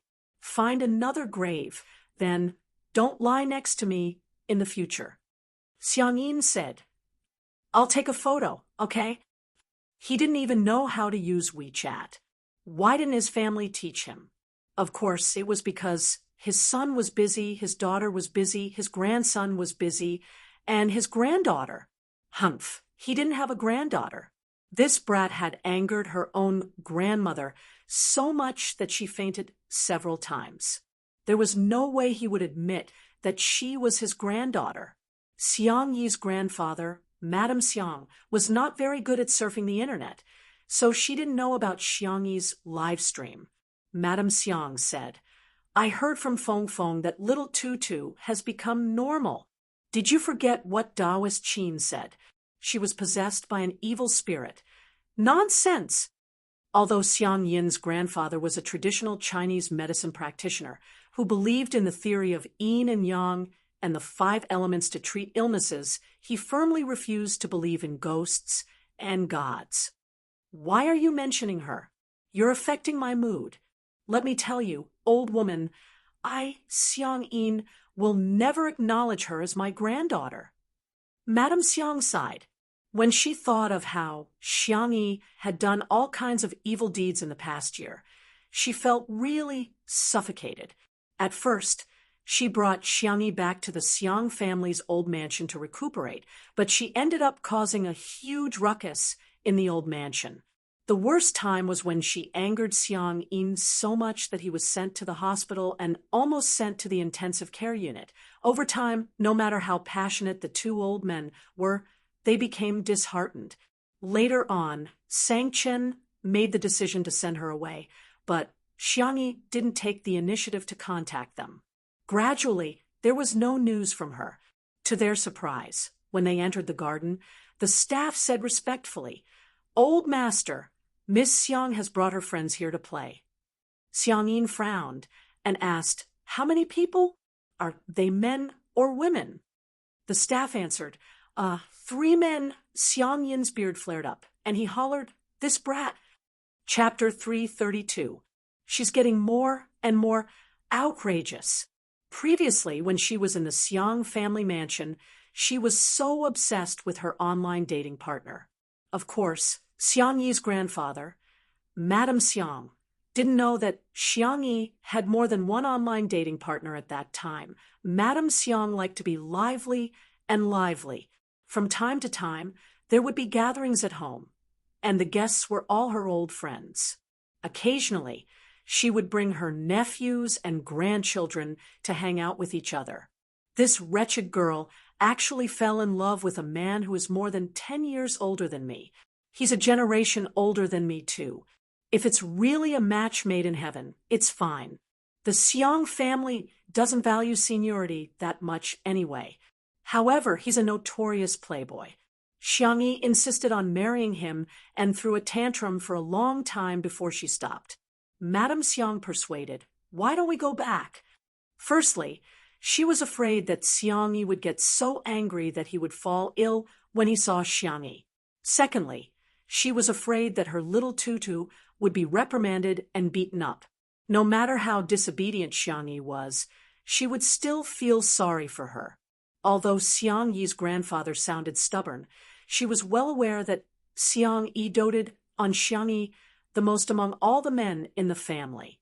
The boys doted on her, but Xiang Yi doted on her.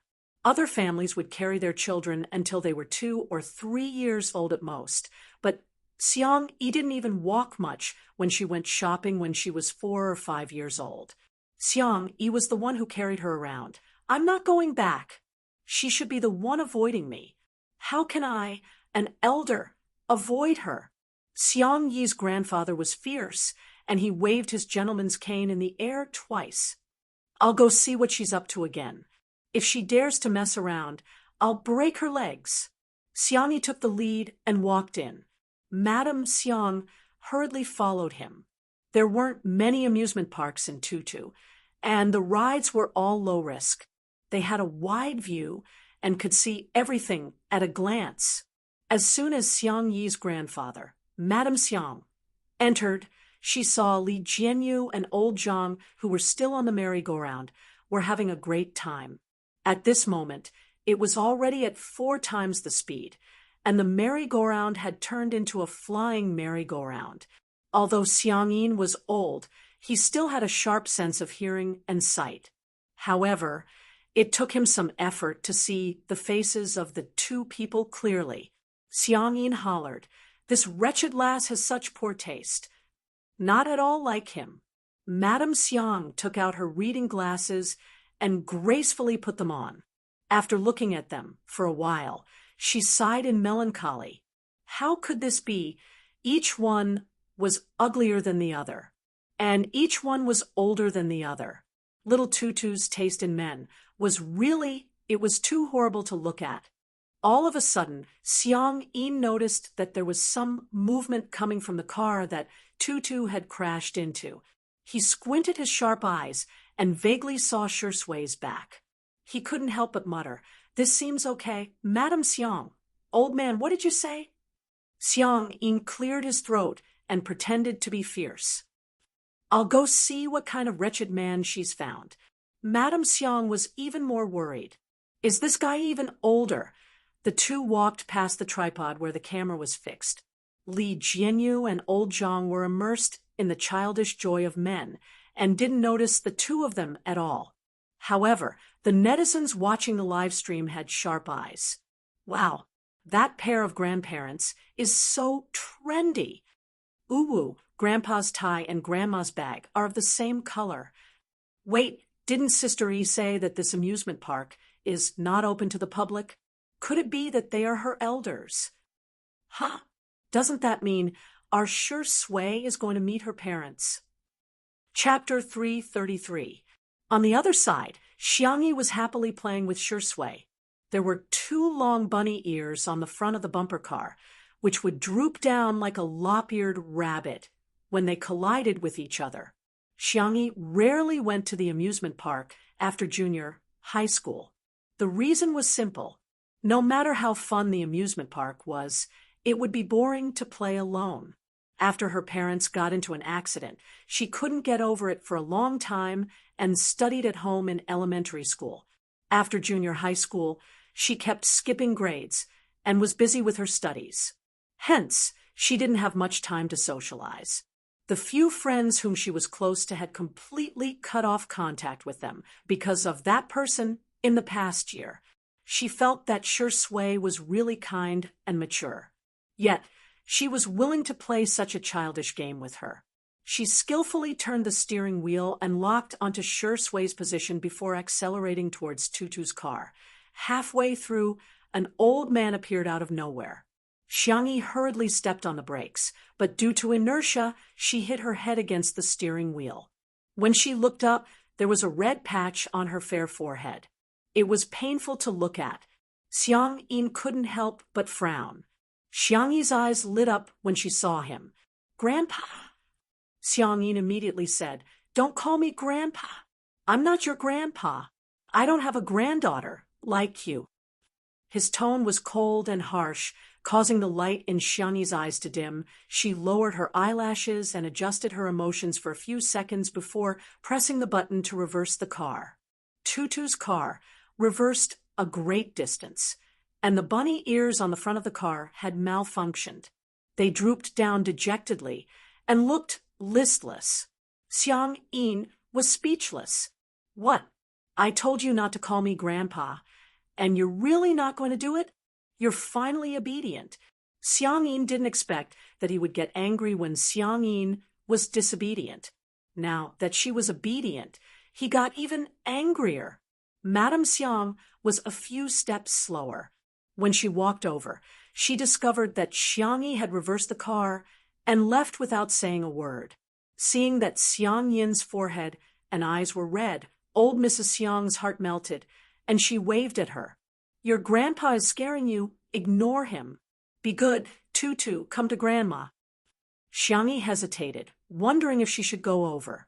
Xiang Yin exclaimed, "Don't come over. I don't want to see you." Therefore, Little Rabbit backed the car further away. "Mr. Xiang, Madame Xiang."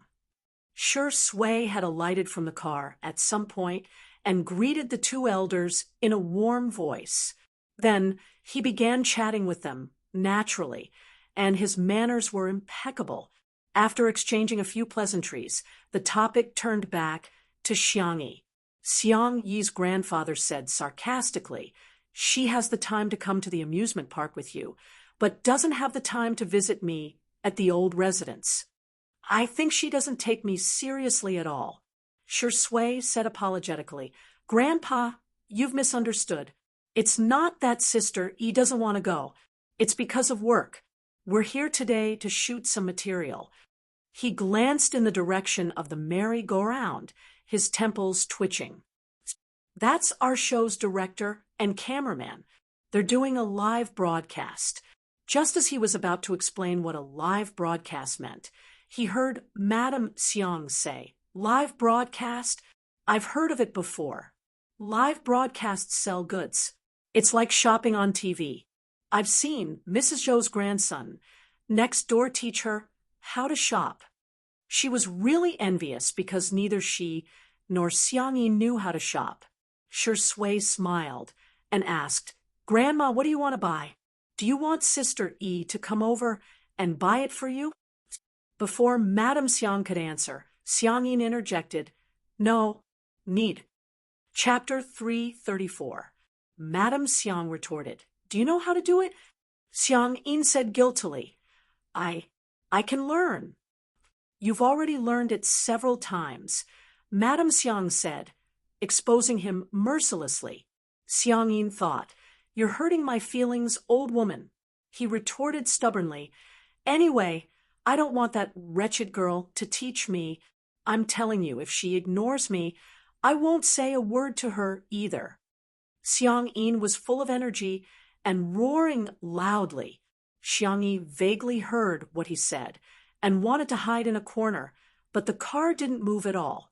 She looked up and realized that Shui had pressed the switch with her fair and slender fingers. Where are you going to hide? Shui asked smilingly while looking down at her. Xiangyi looked away and said, I'm not hiding. She just felt a little aggrieved. It was clearly not her fault, but she had to be scolded by her grandfather, who used to dote on her the most. Shui stared at her for a few seconds before leaning forward and squatting beside her. She said in a low and gentle voice, Sister E, running away is useful, but it's not the best way to solve problems. If you don't want to face it, I'll leave with you. If you're willing to face it, I'll stay with you too. Grandpa and Grandma aren't that scary, are they? His persuasive tone made Xiangyi's heart waver. Sister E, if you're scared, you don't have to hide so far away. Shui smirked and continued, Just hide behind me. She didn't know why, but inexplicably, Xiangyi was a little touched. She felt that Shui was so mature, while she was so childish. She didn't deserve to be a fan anymore. My grandpa is very painful when he beats people up. As a hot-tempered traditional Chinese medicine practitioner, Xiangyin's grandpa would often say, I'll blow a swona at your grave to his patients who refused to listen to his advice. He was also very ruthless when he beat people up, and Xiangyin's uncle would often be beaten to tears. It's okay, I can take a beating. A few seconds later, Xiangyi pursed her lips and said, Okay then, I'll go see Grandpa. Xiangyin rubbed her head gently. Sister E, you're so obedient. After Li Jianyu and old Zhang let go of themselves and reaped the joy, they finally remembered their original job. They hurriedly carried the camera and other live stream equipment to Xiangyi. Coincidentally, he saw that Xiangyi was driving Tutu's car and had Shui sit in the front passenger seat. Xiangyi even reminded him to fasten his seatbelt. Although Tutu's car was a two-seater, Shui was tall and had long legs. After sitting in the car, the originally small space became even more cramped. Their arms seemed to be touching each other. The netizens in the live stream. Haha, fastening the seatbelt is so cute. There are thousands of paths, but safety comes first. This car is so cute. He wanted it. I want it. The two of them drove to Xiangyi's grandfather, Madame Xiang. Shui got out of the car, while Xiangyi was still hesitating. The man chuckled and opened the car door for her. He drew a half circle in the air with his hand, as if inviting a proud and elegant princess to dance. Princess Tutu, please get out of the car. Xiangyi was speechless. She was a little embarrassed, but she was also a little happy to have a way out. She got out of the car and tugged at the hem of her clothes uncomfortably. She said softly, "Hello, Grandpa and Grandma." Xiangyin was speechless. She's calling me Grandpa again. She's so obedient. But does she think I'll forgive her just like that? How naive. I'm the most difficult old man to coax in this world. My wife is the most difficult old woman to coax in this world. Don't even think about coaxing us. To his surprise, Xiangyi asked gently, "Grandma, shall I teach you how to buy things in the live stream?" Madame Xiang exclaimed, "Sure, sure. Ah, Tutu is so sensible." Xiangyin was speechless. Chapter 335. Old Mr. Xiang was confused, and he hinted at Madame Xiang with his eyes. "Didn't we agree to stand on the same side?" Madame Xiang rolled her eyes at him. "We didn't agree. Little Tutu is so obedient and soft, which means that Taoist Master Qin was right. The evil has already left. How can I not pamper and protect my granddaughter?" Xiangyi slowed down her speech and taught her in detail. "Grandma, take out your cell phone first. Then click on this orange app and click on the search box at the top." Madame Xiang didn't manage to learn it after listening to it once. Xiangyi impatiently taught her the second time. Finally, Madame Xiang learned how to search for the live stream and clicked on the live stream that was ranked number 1 in real time. "Dear viewers, this rag absorbs water and it's excellent. There are also several colors to choose from. It's priced at 59.99 yuan in the supermarket and 19.99 yuan in our live stream for a super low discount. The first 10,000 people to bid for the treasure will be given an additional 100 milliliters of natural, pollution-free fruit and vegetable detergent." The live stream host shouted enthusiastically, and at the critical moment, she suddenly exclaimed, "Our live stream is limited to 50,000 copies. Dear viewers, 54321, upload the link." Madame Xiang said anxiously, "Little Tutu, hurry up and buy it, otherwise you won't be able to buy it." Xiangyin was speechless. "It's not like we don't have rag in our house. Besides, when have you ever done any housework?" Madame Xiang barked, "Shut up." Xiangyin said, "Okay." Seeing this scene in the live stream of Two Under One Roof, the netizens almost burst into laughter. I'm watching a live stream? Grandma looks just like the first time I saw a live stream selling goods. Ha ha ha, I can't take it anymore. Grandma is so cute when she's angry at Grandpa. Grandpa looks fierce, but I didn't expect him to be a henpecked husband." Looking at the interaction between her grandparents, Xiangyi couldn't help but burst into laughter. She followed the live stream's instructions and grabbed the coupons before buying them. The screen showed that the order had been successfully placed. Madame Xiang was overjoyed. Great, we've got it." Xiangyi said, "Grandma, it's actually more than 50,000 was just a marketing tactic." Before he could finish his sentence, Sure Sui patted him on the shoulder. The young girl exchanged glances with him, understanding tacitly, as long as Grandma is happy, there's no need to expose her. Then, the host started to show the second product. This is a pair of men's sports shorts. It absorbs sweat and is easy to wear. Original price, blah blah blah. Madame Xiang said in disdain, "Little Tutu, isn't there a skip button?" Xiangyi shook her head. However, Xiangyin was a little anxious. He hollered at the screen, "Why are you speaking so quickly? Kid, speak slowly." He didn't even hear it clearly. The netizens in the live stream. Reality, the reality of the world. Ha ha ha. Does anyone want to go to the streamer's live stream and spam speak slowly? My sister is the same. She's so obsessed with shopping for herself. When I asked her to buy me socks, she said, "You're not worthy, Cac." The live stream soon finished describing the product, and Xiangyin was obviously a little tempted. He egged Madame Xiang on. "Old woman, buy it for me." Madame Xiang said, leisurely, "It's not like you don't have any pants to wear. It'd be a waste to buy so many." Xiang Yin was speechless. Madame Xiang did it on purpose. After getting along with Xiang Yin for decades, she had a firm grasp of his character. Sure enough, after being rejected by her, Xiang Yin crossed his arms angrily. He didn't want to buy it at first, but when he heard the live stream say that there were only 5,000 pairs left, he couldn't help but poke Xiang Yin's arm. It was the kind of touch that caused him to leave immediately. He said arrogantly, "Hey, buy it for me." Chapter 336. Huh. Xiang Yi froze in shock. Is Grandpa talking to me? Seeing that she was ignoring him, Xiang Yin said reluctantly, "I'll give you money. I won't take advantage of you." A faint smile appeared in Sure Sui's eyes. Madame Xiang turned around and covered her mouth as she snickered. Who was the one who said he was going to ignore little Tutu? How many minutes has it been? Xiang Yi snapped back to reality and said, "Grandpa, I'll buy it for you now. What color do you want?" Xiang Yin humphed and said, "Black one, it'll go well." He had learned the word "go well" from Madame Xiang. Women are so troublesome. They've been wearing couple outfits for decades, and yet they don't get tired of it. He had no choice but to wear it with her. Xiang Yi smiled and said, "Okay."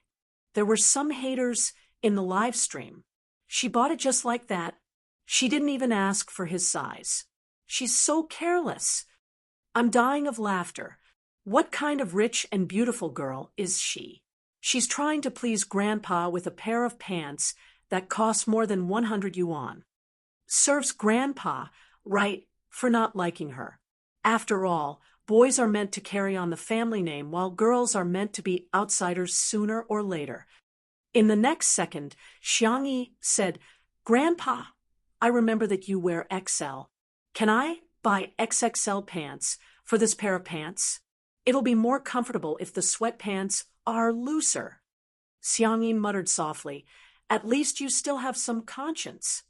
Madame Xiang said smilingly, "Little Tutu, let me test you.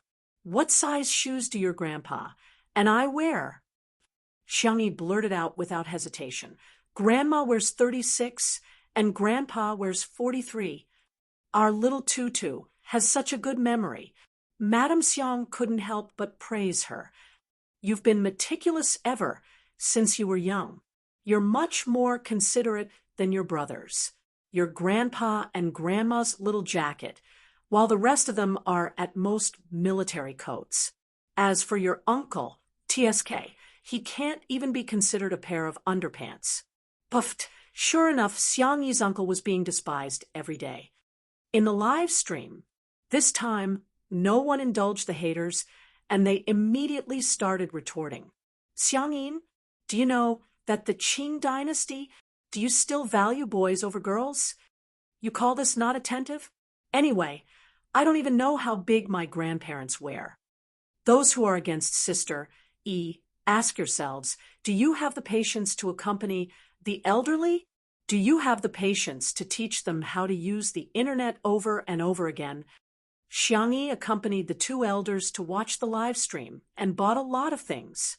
However, this streamer did not expect that in just 10 minutes, 1 or 2 million people would flood into his live broadcast room. There wasn't a lot of traffic in the morning, but to be able to reach this number meant he was on fire. However, the streamer was confused.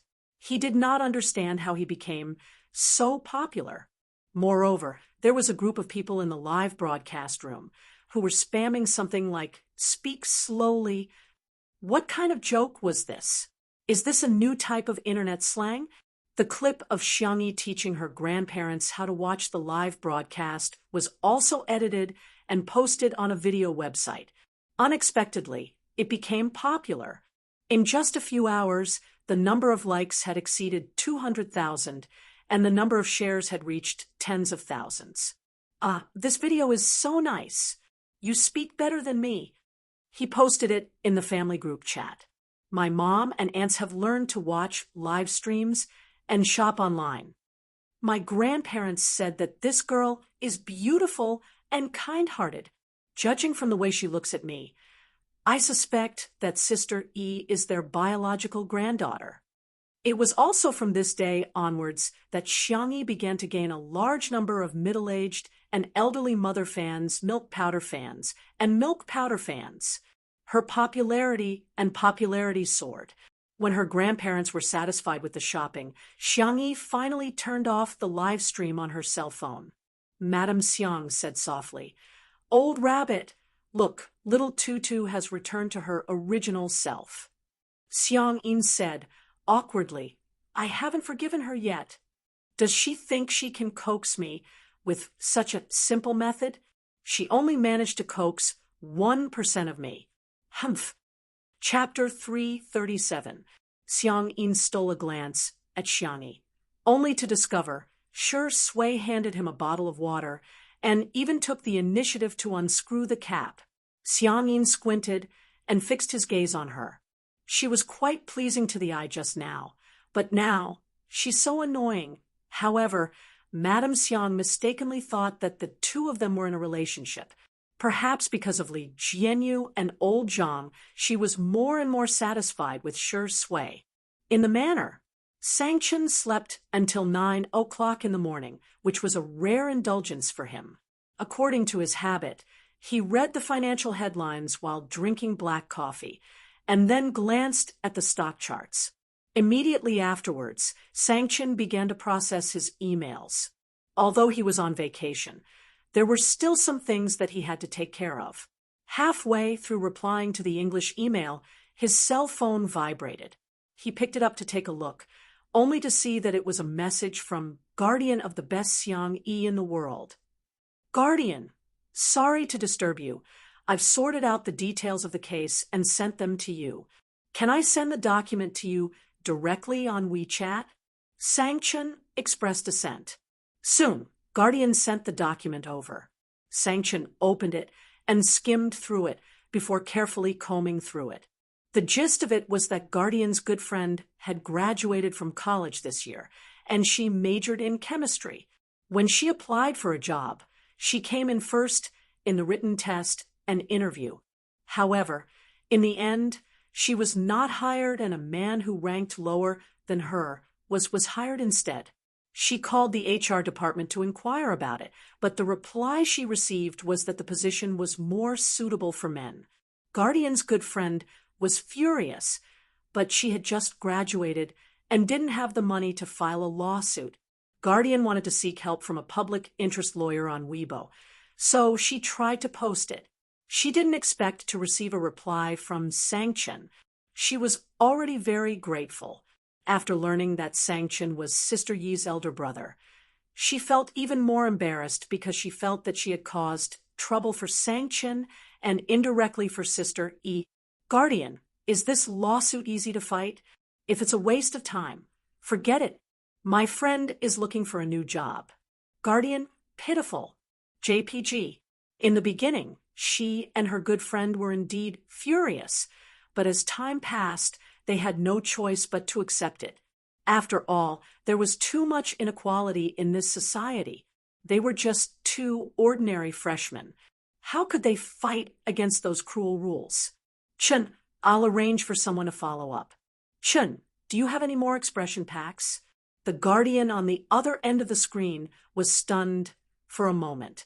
Only then did he realize that the emoticon she had just sent was made from Sister Yi's GIF. "Guardian, yes." She hurriedly sent over the dozens of Sister E emojis she had made. On the other end of the screen, Sangchen was expressionless and serious. He saved the emojis one by one. "Chen, for the sake of the emoji pack, I will personally take charge of this case.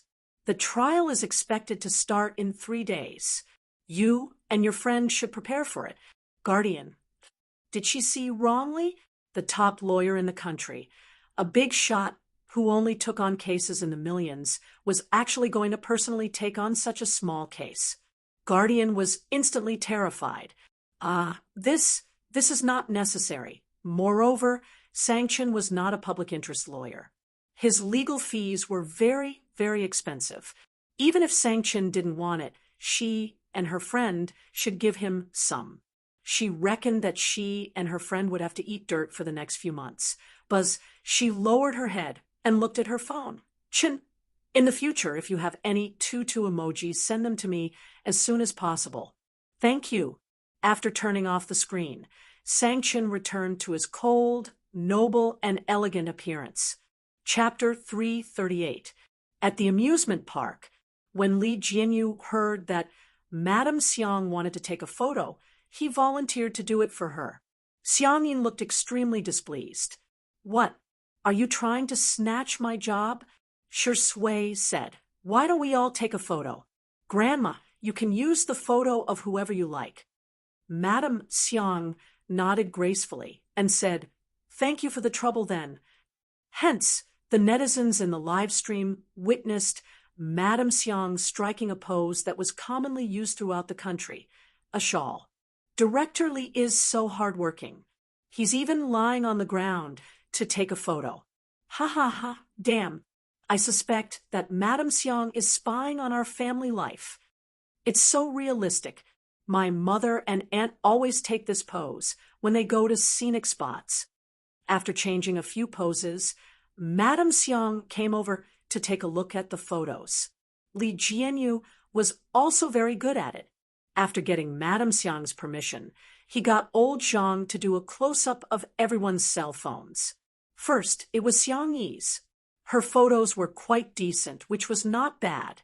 Next was Li Jianyu's photo, which was impressive as he took a beautiful photo. Next was Shi Sui's photo, which was surprisingly good at taking photos, and made Madame Xiang look warm and affectionate. Finally, it was Xiang Yin's turn. The netizens in the live stream mocked mercilessly. Grandpa, you're a straight man. You've made Grandma look like a dot in the photo. Thank you, I'm offended. Even my boyfriend looks so ugly when he takes photos of me. Ha ha, I even saw several photos with their eyes closed. They were really perfect when Grandma blinked. Madame Xiang adjusted her shawl and said with a smile, I hereby announce that the best photo goes to little Tutu. Before she could finish, someone criticized her. Even if you're biased, you shouldn't be like this, right?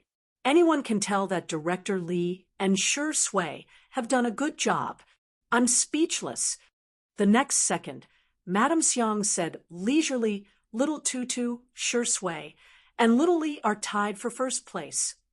She winked at the three of them and said, There will be rewards for all of you later. The netizens in front of the screen were stunned for a moment before they realized how brilliant Madame Xiang's EQ was. Grandma is so gentle. I don't care. I don't care. I want to cheer for Grandma. Xiang Yin panicked. What about me? Second, Madame Xiang said in disdain, You wish. You're last. It could be said that the double standards were incisively and vividly displayed. Feeling aggrieved and infuriated, Xiang Yin turned around and ignored Madame Xiang. He asked Xiang Yi fiercely, Are my photos really that bad? Xiang Yi, what kind of question was this? Just as she was struggling with how to answer, Shi Sui naturally continued, Grandpa, Grandma must like the photos you took the most because you're the person she likes the most. Xiang Yin's face stiffened. 1 second, 2 seconds. In the third second, the corners of his mouth curled up with joy. This little imp is quite eloquent. However, in the blink of an eye, he recalled the scene of Shi Sui handing Xiang Yi a glass of water just now, and his expression immediately changed. Glib tongue. What if he bullies little Tutu in the future? I can't have such a man. The netizens watching the live stream all expressed that Xiang Yin's facial expression was textbook level. Of course, Madame Xiang could guess Xiang Yin's thoughts. She found an excuse to ask him to go to the side to take photos of the flowers and plants. She then affectionately held Shi Sui's hand. Grandson-in-law, you must take good care of Tutu. Xiang Yi was confused. Grandma, did you misunderstand something? She was about to explain, but Shi Sui smiled and said, Grandma, don't stand on ceremony with me. It's my duty to take care of Tutu. Xiangyi was dumbfounded. Chapter 339. Her cherry lips quivered, and she muttered, "No, he's not." Xiangyi suddenly felt an arm around her shoulder and was momentarily at a loss for words. She looked at Shi Sui in astonishment. Shi Sui's expression remained the same as he leaned over and whispered a few words into her ear. Xiangyi was speechless. Shi Sui said that since Grandma was so happy, he didn't want to disappoint her, and said that he could reluctantly pretend to be her boyfriend. It sounded like he was being considerate of her and Grandma, but Xiangyi felt that something was amiss. The fans who were watching the live stream were flabbergasted. This is the ugly husband meeting the parents, right? Ugly? Mind your words. How is our Shi Sui ugly? Official announcement? Shi Sui didn't deny that Grandma called him her grandson-in-law, which means he's acquiescing. Madame Xiang couldn't help but cover her mouth and snicker when she saw how harmonious and intimate the two of them were. Seems like my dear Tutu and her grandson-in-law have a good relationship. Madame Xiang thought that it was good for girls to be in a relationship a few times, as they would become more mature when it came to relationships.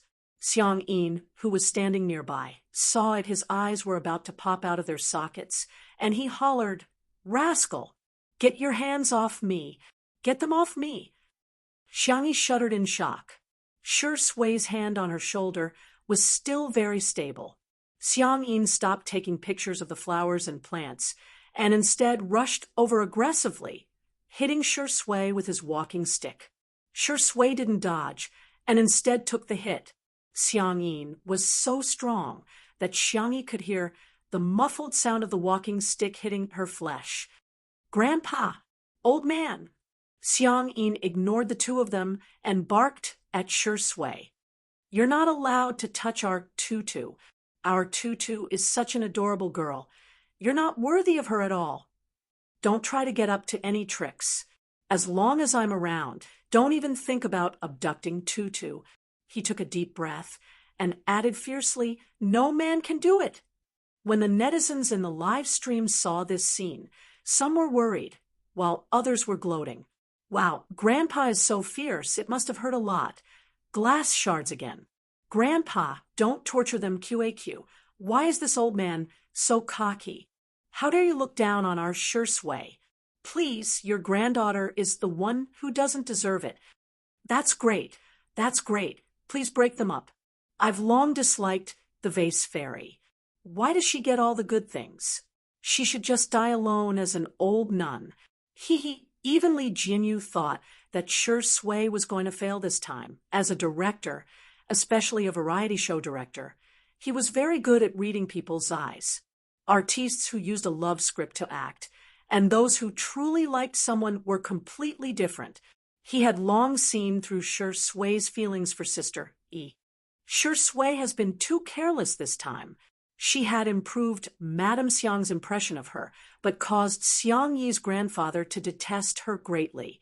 That was simply not worth the loss. Unexpectedly, before Xiang Yi's grandfather swung his cane again, Xiang Yi pulled Shi Sui back with one hand and grabbed Xiang Yi's cane with the other. "Grandpa, you've misunderstood. I'm not going to his house." Xiang Yi's grandfather hollered, "Do you still want him to marry into our family?" Madame Xiang coughed lightly and said, "It's not impossible." Xiang Yi's grandfather flew into a rage. "I don't agree to this marriage." He straightened his back and waited for Xiang Yi to promise him that she would draw a clear line between her and Xiang Yi. In the next second, Xiang Yi swallowed her saliva and ran away with Shi Sui. The netizens were dumbfounded. Xiang Yi's grandfather was speechless. "What? You want to elope?" Chapter 340. Xiang Yi and Shi Sui were running so fast that Li Jianyu and old Zhang chased after them for a long time, but still couldn't catch up. Instead, they were exhausted. "Oh my God, I can't take it anymore. I'm exhausted," Li Jianyu said, panting heavily. Old Zhang was carrying equipment that weighed dozens of kilograms, and was so tired that he couldn't speak. Li Jianyu leaned in front of the camera and said, "Hee hee, maybe you guys want to see the two of us continue the merry-go-round." The netizens were appalled. Go away. You're so ugly." "Sure sway, sister. You're so beautiful." "Director Li, you're so ugly." "Sway, perform a 360-degree Thomas spin for Daddy, and I'll forgive you." Li Jianyu was quite good at controlling the situation. Amidst the laughter, he temporarily turned off the live stream. He muttered to himself, "Daddy sure is indeed Daddy sure. He's able to turn the tables and show off. So what if I offend Xiang? So what if I get beaten up? I got sister, On the other hand, after making sure that they were far enough away, Xiangyi breathed a sigh of relief and said, "You scared me to death. Grandpa is so fierce." She felt that if they didn't leave now, Grandpa would break Sure Sway's legs. Sure Sway ran with her for such a long distance, but his breathing was not irregular at all. In fact, he was even in the mood to tease her. "Sister, hand." Xiangyi hurriedly let go of his hand, as if she had been electrocuted. "Don't get me wrong, I'm just afraid that you'll get beaten up by Grandpa." "Yes, I know." Meeting the man's smiling eyes, Xiangyi suddenly had a feeling of discomfort. "Ahem, I'll call Grandma, and then we'll go pick up Xiao Naofu." "Okay." Xiangyi went to the side to make a call. Sure Sway could vaguely hear her acting coquettishly. When she was acting coquettishly, her voice was gentle and soft, but it was sweet. However, when she returned to his side, she regained her composure and said, "Grandma said that she would help me coax Grandpa, but then again, why do the two of them think that we're in love?" The girl was confused. The actor who had caused the misunderstanding to deepen didn't change his expression. "Maybe it's because my brother is too likable." Xiangyi, ? "Don't you know that you have to make an appointment to go on a blind date with your brother during the New Year?" Xiangyi. She was shocked. Sure Sway. No, I'm no longer a fan. I'm not fit to be a fan." Is Sure Sway that popular in the matchmaking market? No wonder Grandma liked him so much. She was curious. What does it feel like to go on a blind date? Is there really such a weirdo as described on the internet? Nan had previously shared a love gossip post with her, scolding those top-notch blind dates. Sure Sway, do you want to know? He chuckled softly. Next New Year, how about I give you a walk-in experience? Xiangyi thought he was joking and said, "It's not right to cut in line. Why don't I line up?" Sure Sway stopped in her tracks. Then, as if nothing had happened, she caught up with her. "Okay, I'll call you when it's your turn." At the Logic Esports base, Xiangyi and the rest arrived at 11 o'clock.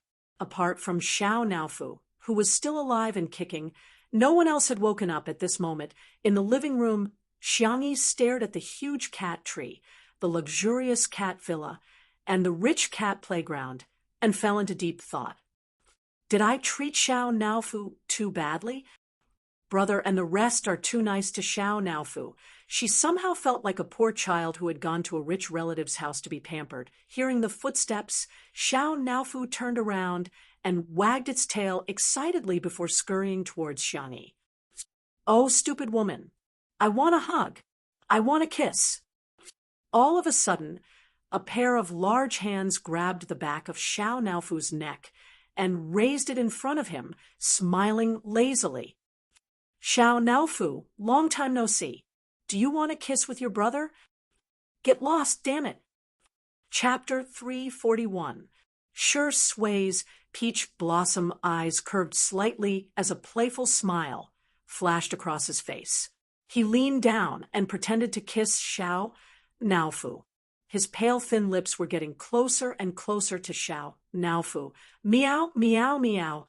Xiao Naofu stretched out its chubby paws and desperately blocked Sure Sway's lips, not allowing him to get any closer. Sure Sway's eyes flashed with a sinister light as he slowly retreated. Xiao Naofu breathed a sigh of relief. Woo-woo, this Hu has protected his innocence. Suddenly, Shi Sui made a sound of surprise. Sister Yi, do you think Xiao Naofu is bald? Xiang Yi leaned over to take a closer look and said worriedly, it seems to be a little. The fur on the top of Xiao Naofu's head was obviously thinner than the rest of his body. Just how long has fourth brother been stroking me in these few days? Xiao Naofu's eyes widened as it raised its paws and rubbed its head. Did this Hohus fur really become thinner? Then wouldn't it become a bald tiger? Unexpectedly, what greeted it was a sudden kiss from Shi Sui. With a soft pop sound, the man's lips were imprinted on Xiao Naofu's cheek. Xiao Naofu, rumble, the whole world began to collapse. It was as if it had been struck by lightning as it stared blankly at Shi Sui. TSK, why are you shedding fur? Shi Sui's lips curled into a devilish smile. It doesn't taste good at all when I kiss you. Xiao Naofu, dog man, F***CK, you mother ***, I'm going to bite you to death. It opened its mouth wide and revealed its sharp teeth, looking like it was going to fight Shi Sui to the death. But in the next second, it fell into a warm and fragrant embrace. Xiao Naofu, don't bite. Xiang Yi spoke in a tone like she was educating a child. Xiao Naofu pointed its paws at Shi Sui. Awoo, he kissed me. Dog man, he kissed me. Xiang Yi understood what it meant. She coaxed it softly. Brother Shi Sui kissed you because he likes you. Shi Sui added fuel to the fire. Yes, I never kiss other people's kittens. Xiao Naofu was so angry that he lost his mind. Woof, woof, woof. He gradually turned into a dog. Li Jinyu and old Zhang, who were watching from the side, were about to go crazy with laughter. Xiang Yi, Tong, do you still remember that you are a little tiger? Which little tiger in the world would bark like a dog? Okay, don't be angry anymore. Our Xiao Naofu is the most obedient. Xiang Yi paced back and forth with it in her arms, patiently coaxing it for a few minutes. Xiao Naofu sniffled and snuggled into Xiang Yi's arms, rubbing its head against her cloud-like softness.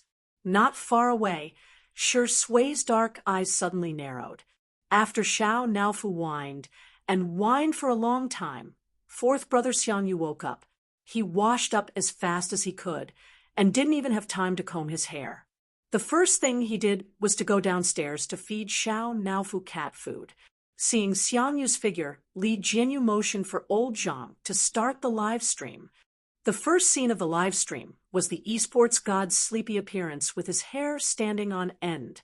Sister, his voice was slightly hoarse as he had just woken up. Brother, I'm here to take Xiao Naofu home. Xiang Yu was silent. He took Xiao Naofu from her arms and skillfully rubbed its head. He said coldly, changing environments often is not good for cats' mental health. The netizens in the live stream, I love Smog's look when he just woke up. Ha ha ha, Sameo Go is rubbing the cat like he's making meatballs. Sameo Go. Without Xiao Naofu, it's not good for my mental health. Chapter 342. Ha ha. You keep pretending. I still have the video of you snorting cats last time. Xiang Yi, let's eat first. We'll ask Xiao Naofu for his opinion later. Xiang Yu nodded coldly. What do you want to eat? I'll order takeout. I've prepared the ingredients. Xiang Yi's eyes curved slightly, as if there was a gentle moonlight hidden in her eyes. Brother, let me cook for you guys. Xiang Yu said in all seriousness. You do yours, I'll order mine. His sister's food belonged to him. Takeout belonged to Wander and the other animals. The esports base had hired a nanny to cook, but the players were still used to ordering takeout. The auntie helped Xiang Yi, and soon, the aroma of food began to waft out of the kitchen. The smell was so fragrant that the players who couldn't be woken up by the alarm clock all woke up one by one. Annie, what did you make today? It smells so good. Amazing, it's braised pork, right? I'll have 2 bowls of rice later. I think I can smell the pork rib soup. Sob, I'm so hungry. Do you have any snacks to fill my stomach? Xiangyu waited until they were almost done with their discussion before he casually said, My sister is here. Huh. Everyone was shocked. They had signed a contract with the live stream software to stream for a certain amount of time every month. Occasionally, they would watch the live streams of other streamers, but there was one live stream program that everyone had to watch in addition to the replay videos of the competition. That was Xiangyi's edited version of her cooking. It was a godly meal. Watching her cook was simply a form of enjoyment. They didn't expect that Xiangyi would come to their esports base to cook today. The group of youngsters immediately began to fawn over Xiangyu. I'll scoop Xiao Naofu's poop today. Smog, you're my good brother, so your sister is our sister too. Brother, do you want some water? Do you want ice water, hot water, or warm water? Warm water? Warm water? He was undoubtedly a bootlicker. Xiangyu waved his phone. I ordered takeout for you guys. I'll eat my sister's cooking later. You guys eat takeout. Humph, stingy. Forget it. If you don't want to eat, takeout is just as delicious. Just as he finished speaking, the takeout and Xiangyi's dishes were served at the same time. Xiangyu ordered the crayfish that they often ate, as well as a barbecue wrapped in foil, which was still warm after being unwrapped. Xiangyi made braised pork with quail eggs, braised prawns, braised gourd with ginger sauce, stir-fried vegetables with mushrooms, and pork ribs with corn soup. The main dish was curry chicken omelet rice. I made a few home-cooked dishes. Have a taste and see if you like them, Xiangyi said gently. Wander and the others first tasted the crayfish and barbecue. Then, under Xiangyu's murderous gaze, each of them took a bite of Xiangyi's food. The braised pork was fatty but not greasy. It was soft after being stewed. The fried quail egg had a texture similar to that of a tiger's skin. It was full of sugar-colored syrup. The prawns were light red and glossy, fresh, salty, and slightly sweet. The sponge gourd was refreshing and delicious, tender and fragrant. The omelet rice mixed with curry, the unique spiciness of curry, and the tender and smooth egg skin were a perfect match. There was nothing more blissful than scooping a big mouthful into one's mouth. This is too good. Eat, eat, eat. Delicious. So delicious. What kind of trash is takeout? The group of young teenagers were not even afraid of Xiangyu. They buried their heads in the food crazily. Bien, you asked, Sister, it must be hard for you to descend to the mortal world, right? Sister, do you play games? I'll take you flying. Sister, do you still need a younger brother? Chapter 343. The youths ate until the corners of their mouths were glossy and their cheeks were puffed up. The netizens commented, I'm used to it. Ms. Xiang is really a Mary Sue. Vicissitudes of life lighting up smoke. JPG. I suspect that Sister E has drugged the food. Otherwise, why is everyone eating so happily? Are these still the rebellious and wild kids who made the club manager and coach worry so much? How can they become obedient in front of Xiangyi? While Xiangyi was feeding Xiao Naofu the prawns, the boys turned to look at Shi Sui. Brother Shi Sui. Captain Wander couldn't care less about table manners. While chewing, he asked, Are there any requirements for appearing on your show? Shi Sui raised her eyebrows and said, I'm afraid you'll have to ask the director. Wander looked at Li Jianyu and asked, Uncle, can we appear on your show? Li Jianyu was confused. I'm only 2 years older than Shi Sui. Why is Shi Sui her brother and I'm her uncle? I'll give you 10 seconds to reorganize your words, Li Jianyu said sternly with a sullen expression. Wander was stunned for a moment before coming to a sudden realization. He exclaimed loudly, Uncle, can you give us a chance? Li Jianyu was speechless. The comments section of the live stream was flooded with ha ha ha ha comments. Li Jianyu said calmly, "No, you guys are too expensive. We can't afford to hire you." The esports industry in China was very popular, and with the development of live streaming, the commercial value of esports players was now no less than that of celebrities. It would be fine to hire one or two people, but with so many of them, they really couldn't afford to hire them. Wander immediately exclaimed, "Uncle, I can do it for free." Ashui chimed in, "I don't want it either." Xiao Yang said shyly, "As long as I'm full." Li Jianyu was speechless. "Sister Yi, you're indeed worthy of your reputation. You've saved the program team a seven-figure sum of money with just one meal. Isn't it just calling me uncle? What's the big deal? You can even call me grandpa." Li Jianyu revealed a silly smile as if a pie had fallen from the sky. After the meal, the youngsters were all stuffed. They were all slumped on the sofa or beside the coffee table like a group of salted fish. Xiangyi placed Xiao Naofu on the ground, then pointed at Xiangyu and then at herself. "Do you want to stay with Big Brother or come home with me?" Xiangyu was full of confidence. He had doted on Fu Fu so much that he could get whatever he wanted. He even gave his own bed to Fu Fu as a cat bed. Therefore, Fu Fu would definitely choose him. The next second, Xiao Naofu didn't even look at him as it happily jumped into Xiangyi's arms and hummed softly, "Meow, meow, stupid woman. Bring this hoo-hoo home." Xiangyu's face was filled with disbelief. How could this be? How could this be?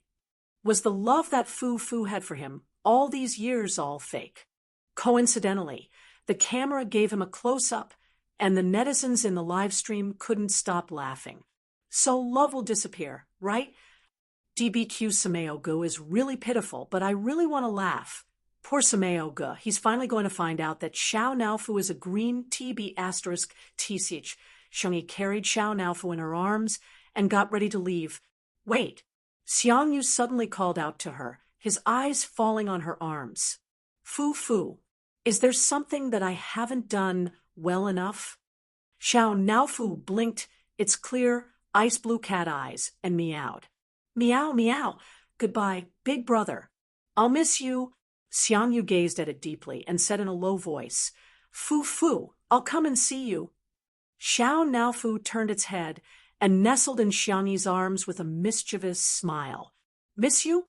No way." Sad. "No way. Hee hee, I'm just pretending." Chapter 344. This scene was completely recorded by the camera. Li Jianyu's original intention was to film Smog and Cat 2.0, but to his surprise, he managed to capture the scene of the scumbag Xiao Naofu. Green tea Xiao Naofu, scumbag cat. Damn it, this smile is so smart, it's really smart. I suggest everyone hit the scumbag Xiao Naofu on the public chat.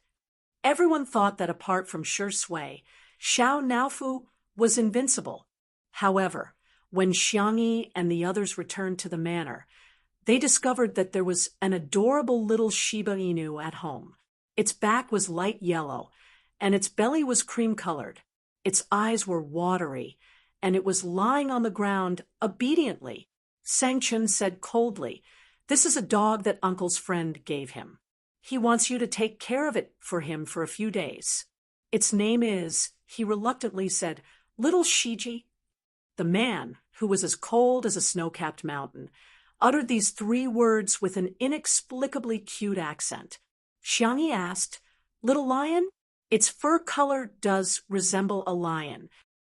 Sang-chun said sternly, "It's little Shiji." "Okay." Xiangyi bent forward and rubbed little Shiji's head tentatively. The little Shiba Inu rubbed against her palm obediently. "Woof, it's so cute. I'll make you some delicious food later." Woof woof. When Xiao Naofu saw this scene, it instantly felt as if the world was collapsing. Am I not this stupid woman's favorite? She actually wants to... Pushed. She's going to cook for this mutt. Xiao Naofu was so infuriated that he scurried over on his short legs and roared at little Shiji. Meow! Meow!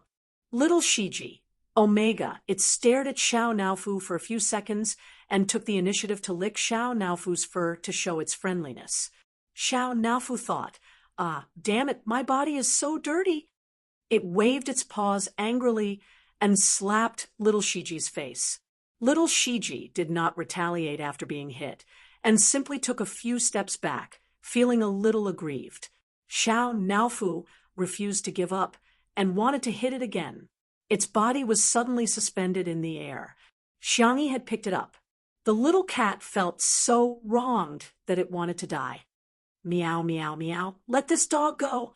I'm the only one in this house. Xiao Naofu, it's only staying for a few days. Xiangyi tried to reason with it. Little uncle will take it away when the time comes. Xiao Naofu, I won't listen, I won't listen. It wriggled and broke free from Xiangyi's arms. It jumped onto the table and chose Xiangyi's cup. It waved its meaty claws and moved the cup to the edge of the table. Meow, Li Jianyu said in surprise. Is it threatening you, Sister E? Xiangyi, I think so. Woof. Little Shiji had no idea what was going on at all. It rubbed Xiangyi's calf affectionately, seemingly wanting her to rub its head. Seeing this scene, Xiao Naofu fumed and turned on its little jerk mode. Bang! The cup fell to the ground. Still not appeased, Xiao Naofu jumped onto the sofa and stepped on Tutu's plushie a few times. It then sat down aggrievedly and shook its chubby body while sobbing. Xiangyi's heart immediately softened. How could she bear to scold it? Just as she was thinking about how to coax Xiao Naofu, Shui stuffed something into her hand. Xiangyi looked down to see that it was little Shiji's leash. Sister E, let's go walk the dog, she said without mentioning Xiao Naofu. However, Xiao Naofu leaped over like a whirlwind. Meow.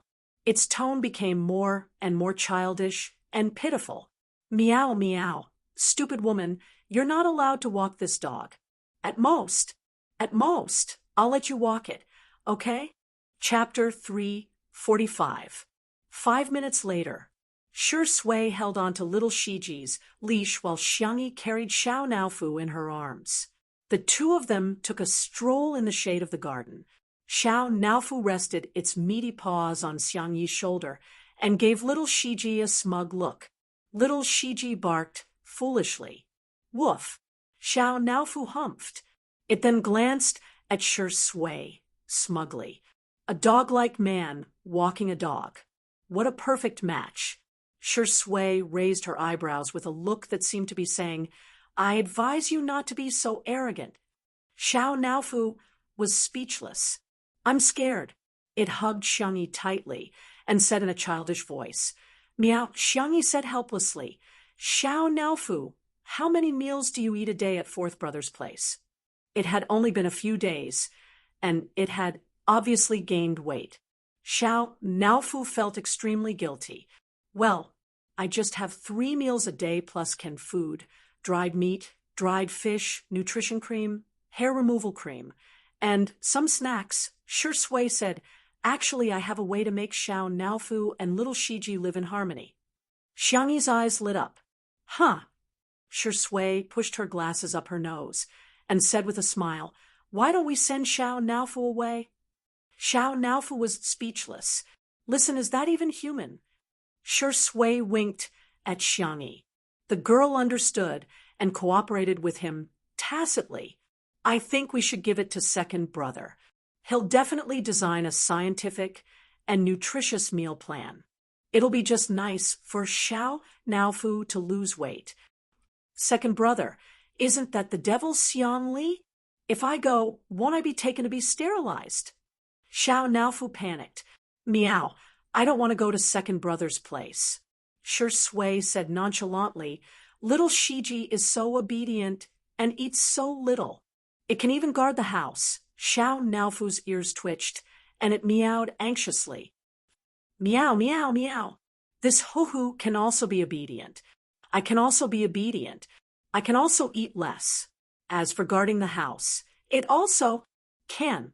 Therefore, in order to express its ferocity, Xiao Naofu made its fiercest expression. Woof, woof, woof. Xiangyi tried hard to hold back her laughter and quietly mouthed to Shi Sui, "Is it really okay for us to trick it like this?" Shi Sui's expression did not change. Children will only grow up after being beaten up. Little Shiji, woof. His dark eyes were filled with confusion. He seemed to be wondering if Xiao Naofu was his own kind. Shi Sui praised her. "Well, not bad." She screamed so fiercely that the bad guys must have been scared away. Xiao Naofu was elated by the praise. "Woof." Little Shiji responded heartlessly. "Woof, woof." But in Xiao Naofu's eyes, this dog was provoking it. "Roar. Woof, woof. Woof. Woof, woof, woof." Xiangyi couldn't help but turn her face away and laugh. Not far away, Li Jianyu was squatting on the steps, completely convinced. "Daddy, sure, even a dog isn't as good as you." He looked at the screen of his cell phone, feeling very vexed. Just a few minutes ago, Li Jianyu received a message from his friend saying that Muyao TV's live stream program, Eating Well for All 3 Meals, was also going to premiere in a primetime slot on the satellite channel. The format of Eating Well for All 3 Meals was a complete copy of Two Under One Roof, which was already enough to make Li Jianyu feel frustrated. Now that one of them was going to premiere online, and the other on a satellite channel, he felt even more upset. Although the television industry was declining, and there hadn't been a variety show that broke the 2% rating for a long time, broadcasting on television meant that it had a greater influence and a wider audience. Chapter 346. On the other hand, if Two Under One Roof was only broadcasted on the internet, the audience would still be mostly young people. At present, Two Under One Roof was far ahead of the rest in terms of viewership ratings. However, if one day the popularity of Eating Well for All 3 Meals increased, perhaps Li Gui would become Li Kuei in the eyes of the public. Are the efforts of the production team, Shi Sui and Sister Yi, going to go down the drain just like that? On Friday, the thing that Li Jianyu was most worried about happened. Eating Well for All 3 Meals premiered on Muyao TV and other major online platforms during the prime time slot at 8 o'clock. Due to the novel theme, Zhuo Yi, who was a martial arts star, and Jiang Yun who was a famous singer with countless hit songs, the viewership ratings exceeded 8% within 10 minutes of the broadcast. This was almost the highest viewership ratings for a domestic variety show in the past 3 years. In terms of online viewership, Eating Well for All 3 Meals was also ahead of Two Under One Roof, and the gap between them seemed to be widening. Gradually, some negative comments began to appear on the internet. Eating Well for All 3 Meals is so interesting. I strongly recommend it. But what the hell is Two Under One Roof? Is it plagiarism? Muyao TV is awesome. This is the first time that our whole family can watch a variety show together. Two Under One Roof is so disgusting. They're just following the trend. Zhuo Yi and Jiang Yun have been married for so many years, but they're still so sweet. This is what love looks like at its best. Previously, Shi Sui and Xiangyi were all the talk about being a couple every day. I just want to say that what's fake can't be real, and what's real can't be fake. When Li Jianyu saw these comments, he was so angry that he almost smashed his cell phone. Admittedly, he knew that Muyao TV must have done something, such as hiring fake reviewers to spread rumors, but there were even more people who began to criticize Two Under One Roof without knowing the truth at all. Li Jianyu looked at Xiangyi, who was cooking in the kitchen. The girl's hair was tied into a bun, and her movements were neat and tidy. Shi Sui, who was beside her, although one of her arms was injured, she was still helping out, such as passing things or interacting with the netizens. In fact, it was very tiring to do a live broadcast every day, and the duration had long exceeded the original contract they had signed. However, Shi Sui and Xiangyi had never complained, and the staff of the program were also holding their breaths. They wanted to turn Two Under One Roof into the most popular variety show of the summer. But what should he do now? Li Jianyu was at a loss. It wasn't that he hadn't thought of having Two Under One Roof broadcast on TV, but he had been working at Muyao TV for so many years, so his connections were limited. He was just a variety show director, and he didn't have much say in it. The higher-ups of other satellite TV stations were not people he could come into contact with. Not good, Director Li. The assistant ran over in a low voice and showed him the comments in the live broadcast room. Li Jianyu's expression changed drastically. Is this the show that plagiarized eating well for all 3 meals? Jiang Yun is cooking, and you're cooking too? Have some shame. Shi Sui originally had a good impression of him, but I didn't expect him to have no bottom line. He's really willing to do anything for money. I'm dying of laughter. They're a real couple, and that's called showing off their love. They're not lovers at all, yet they're still trying to hype things up. They're really imitating others. Someone in the live broadcast room tried to explain, but the new viewers didn't listen at all. They left after scolding, and then new viewers flooded in. Li Jianyu couldn't help but curse. The assistant was worried. Director Li, what should we do now? If this goes on, the reputation of our show will be ruined. All of a sudden, the crisp sound of high heels could be heard from afar. Chapter 347. Da-da-da. Every sound was like the beat of a drum, hitting his heart rhythmically. Good evening, Director Li. A familiar female voice sounded in Li Jianyu's ears. He turned around and was stunned. Director Wan? It was Wan Qing, the deputy director of Muyao TV. Wan Qing's vision and ability were unquestionable. Back then, he had several variety show proposals, but no one was interested in them at first. Every time, Wan Qing was the one who recognized his talent and helped him get a few popular TV variety shows. I've already resigned. Wan Qing was wearing a blouse, a long skirt, and a geometric pattern scarf. Her makeup was exquisite and proper, and she exuded the elegant charm of a mature woman. Li Jianyu rubbed his hands helplessly and asked, "Is that so? May I know what brings you here today?" As a social worker, he was still a little nervous when facing his former boss. Wan Qing chuckled and said, "I saw the recruitment notice for your program." Li Jianyu was confused. Wan Qing pulled out a document from her bag and said, "This is my resume." Li Jianyu was dumbfounded. He was dumbfounded and looked at this scene in disbelief. In the glass greenhouse, the warm-toned glass lamps refracted magnificent and bright colors. In just a few minutes, Wan Qing had successfully joined Two Under One Roof. Li Jianyu accepted this reality in a trance. He felt that he could go to the social worker discussion group and post about it. There would definitely be a lot of clicks. Hashtag about how I became the boss of my beautiful ex-boss and had to tell you about it. Hashtag, that's right. Wan Qing joined the planning team of Two Under One Roof and even became the team leader. Since the live stream was still going on, Li Jianyu explained, "When we're done, I'll get everyone to say hello to you." Okay. Wan Qing switched to work mode and took out a tablet from her bag to show Li Jianyu the PowerPoint she had prepared in advance. She said in a professional manner, "There are many reasons for the public opinion crisis that Two Under One Roof encountered today. First of all, the people who watch live streams and variety shows overlap, but not completely. At present, live streams and variety shows account for half of the video entertainment industry in our country. The explanation is very simple, and that is Two Under One Roof has been promoted." Promotion meant that it was broadcasted on TV. Li Jianyu smiled bitterly.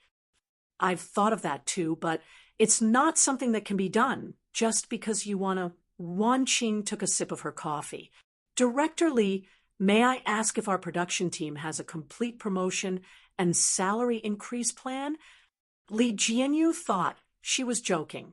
You're now the second in command of our show. If you get promoted again, you'll be the first in command.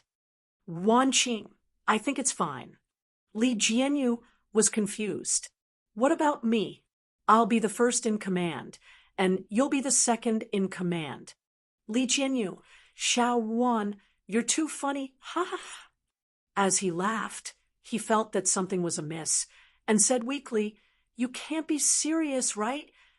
Wan Qing smiled.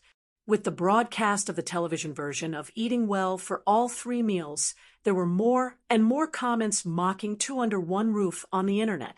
TSK, the online premiere of Eating Well for all 3 meals has already exceeded 18 million views. 2 under 1 roof only has 50 million views. What a joke. When Shi Sui was still a newbie, she spoke rudely to our best actor, Zhua. She's a junior who doesn't know how to be polite. Sooner or later, she'll be beaten up. What live stream has more than 10 million online viewers? I think half of them are just rubbish. If it's really that impressive, how can it be an online variety show? Chapter 348. People tend to have preconceived notions.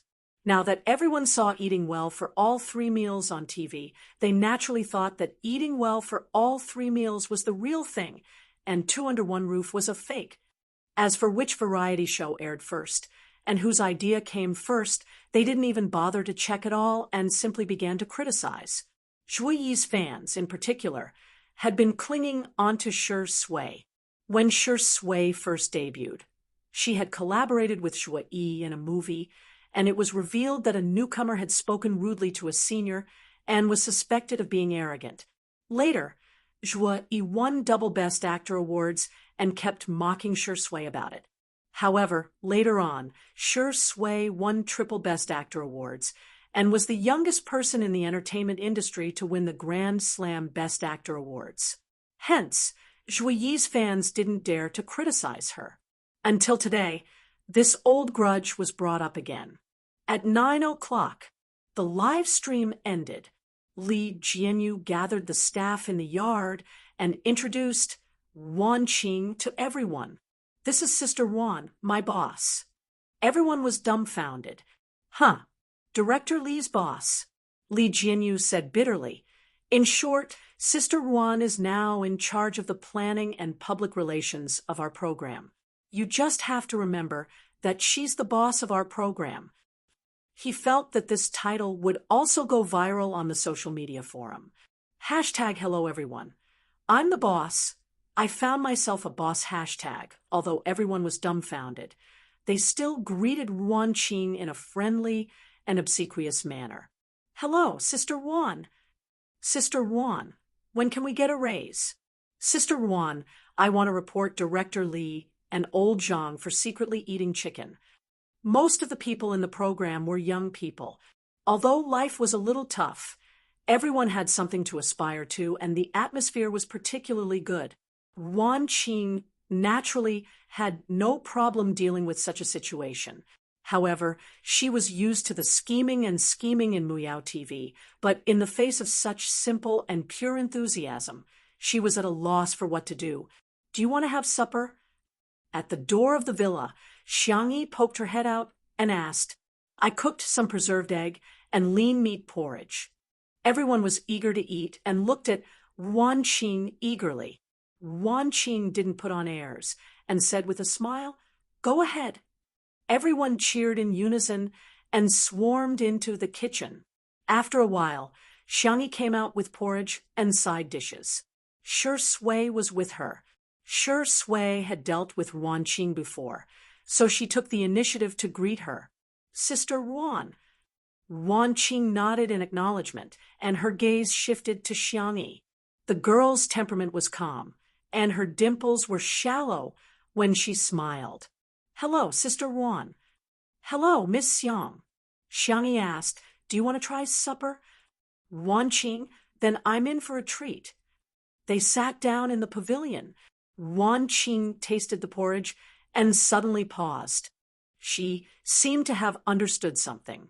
Xiangyi's cooking was indeed delicious, but apart from that, there was something else. It was an irresistible warmth.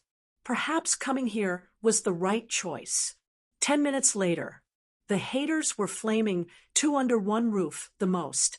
The official Weibo account of Nanqing TV suddenly posted a Weibo post. Nanqing TVV. Tomorrow night at 8 o'clock p.m. on Saturday. Stay tuned to Nanqing TV to watch the first episode of the first season of the first domestic live-streaming variety show. Be there or be square. The official Weibo account of Two Under One Roof immediately reposted the Weibo post, causing a huge uproar online. What the heck? Who's laughing at Two Under One Roof? Does your face hurt? Nanqing TV is an official TV channel. This is amazing. Chapter 349. Haha, this YWLR fan is proud and elated. No matter how awesome Muyao TV is, it's just a local TV station. Nanqing TV is an official TV station. This is the prestige. In the Muyao TV group chat, after Nanqing's satellite TV posted that Weibo, the group immediately held a video conference. The station head flew into a rage. What the hell is going on? Why would Wan Qing join Two Under One Roof? How did Two Under One Roof get Nanqing's satellite TV's resources? For a moment, no one dared to speak. After a long silence, someone said in a low voice, I heard that Wan Qing has been in contact with people from Nanqing's satellite TV. Recently, I heard about it too. When the station had heard this, he almost died from anger. Then why didn't you say so earlier? Of course, they all felt that Wan Qing was just a woman. What could she do? That was an official satellite TV station. Would they care about a woman like her? They thought that Wan Qing at most wanted to work in Nanqing's satellite TV and be a small leader. Who would have thought that she actually reached a cooperation with Nanqing's satellite TV? Eating well for all 3 meals was never as popular as Two Under One Roof. Even if their production team had arranged all kinds of scripts for Zhuo Yi and Jiang Yuner to show off their love, quarrel, and fight with the guests, the number of viewers would never exceed 10 million. The popularity of the last live variety show, Heartbeat, had plummeted.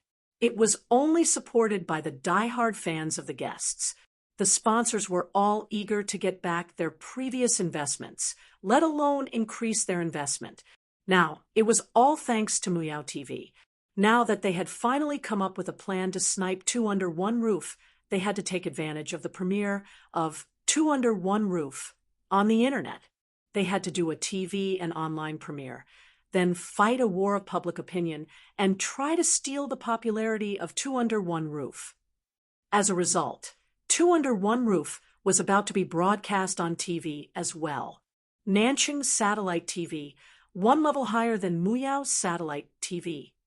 The station head was furious. Trash. A bunch of trash. You can't even compare to a woman. There was dead silence in the video conference.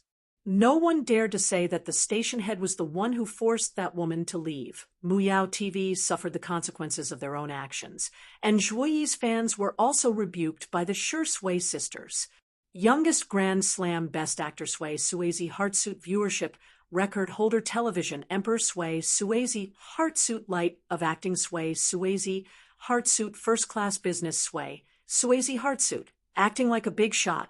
Did they really think that the internet had no memory? Who was the one who pretended to fight for real and broke Shursue's ribs? Back then, Zhuo Yi left his image as a single male god. Now, he's the equivalent of an idol. He hid his marriage to deceive his fans, and then created a couple after marriage. Where did he find the face to step on our Shuringdi? The Shui sisters' fighting prowess was not to be underestimated. Previously, in order to help Two Under One Roof control the comments, they had scattered the crowd. Now that they had gathered together, They were able to defeat Zhuo Yi's fans in minutes. That night, the internet was extremely lively. Netizens from all walks of life stayed up late to watch the show. What? So Zhuo Yi had deliberately broken Shuringdi's bones during filming? What? Sure, Sui's ribs were broken, but she still managed to shoot the scene in one shot. Godly acting skills? What? So, Sure Sui had misogyny? The only female celebrity he had ever had physical contact with was Xiangyi. On the one hand, the fans of the untimely couple felt sorry for Sure Sui, but on the other hand, it didn't stop them from falling head over heels the next day. Early in the morning, the official account of Two Under One Roof announced the guests that would be coming today. Chapter 350, Two Under One Roof. Please sign here for today's surprise. We are fortunate to have invited the movie Queen Zhong Yi to participate in today's live stream. There are also two mystery guests. Everyone, please look forward to it. We actually managed to invite Zhong Yi. Zhong Yi had excellent acting skills and gorgeous looks, but she was often attacked by others because of her sexy image in the early days of her debut. Her most famous film was Dustless, which was a collaboration with Sure Sui. In the film, Sure Sui played a detective who belonged to the good side, while Zhong Yi played a dancer who was both good and evil. She had a secret relationship with Sure Sui.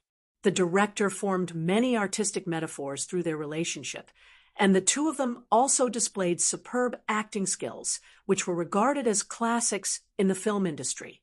The two of them were about the same age, and Zhong Yi was 30 years old this year.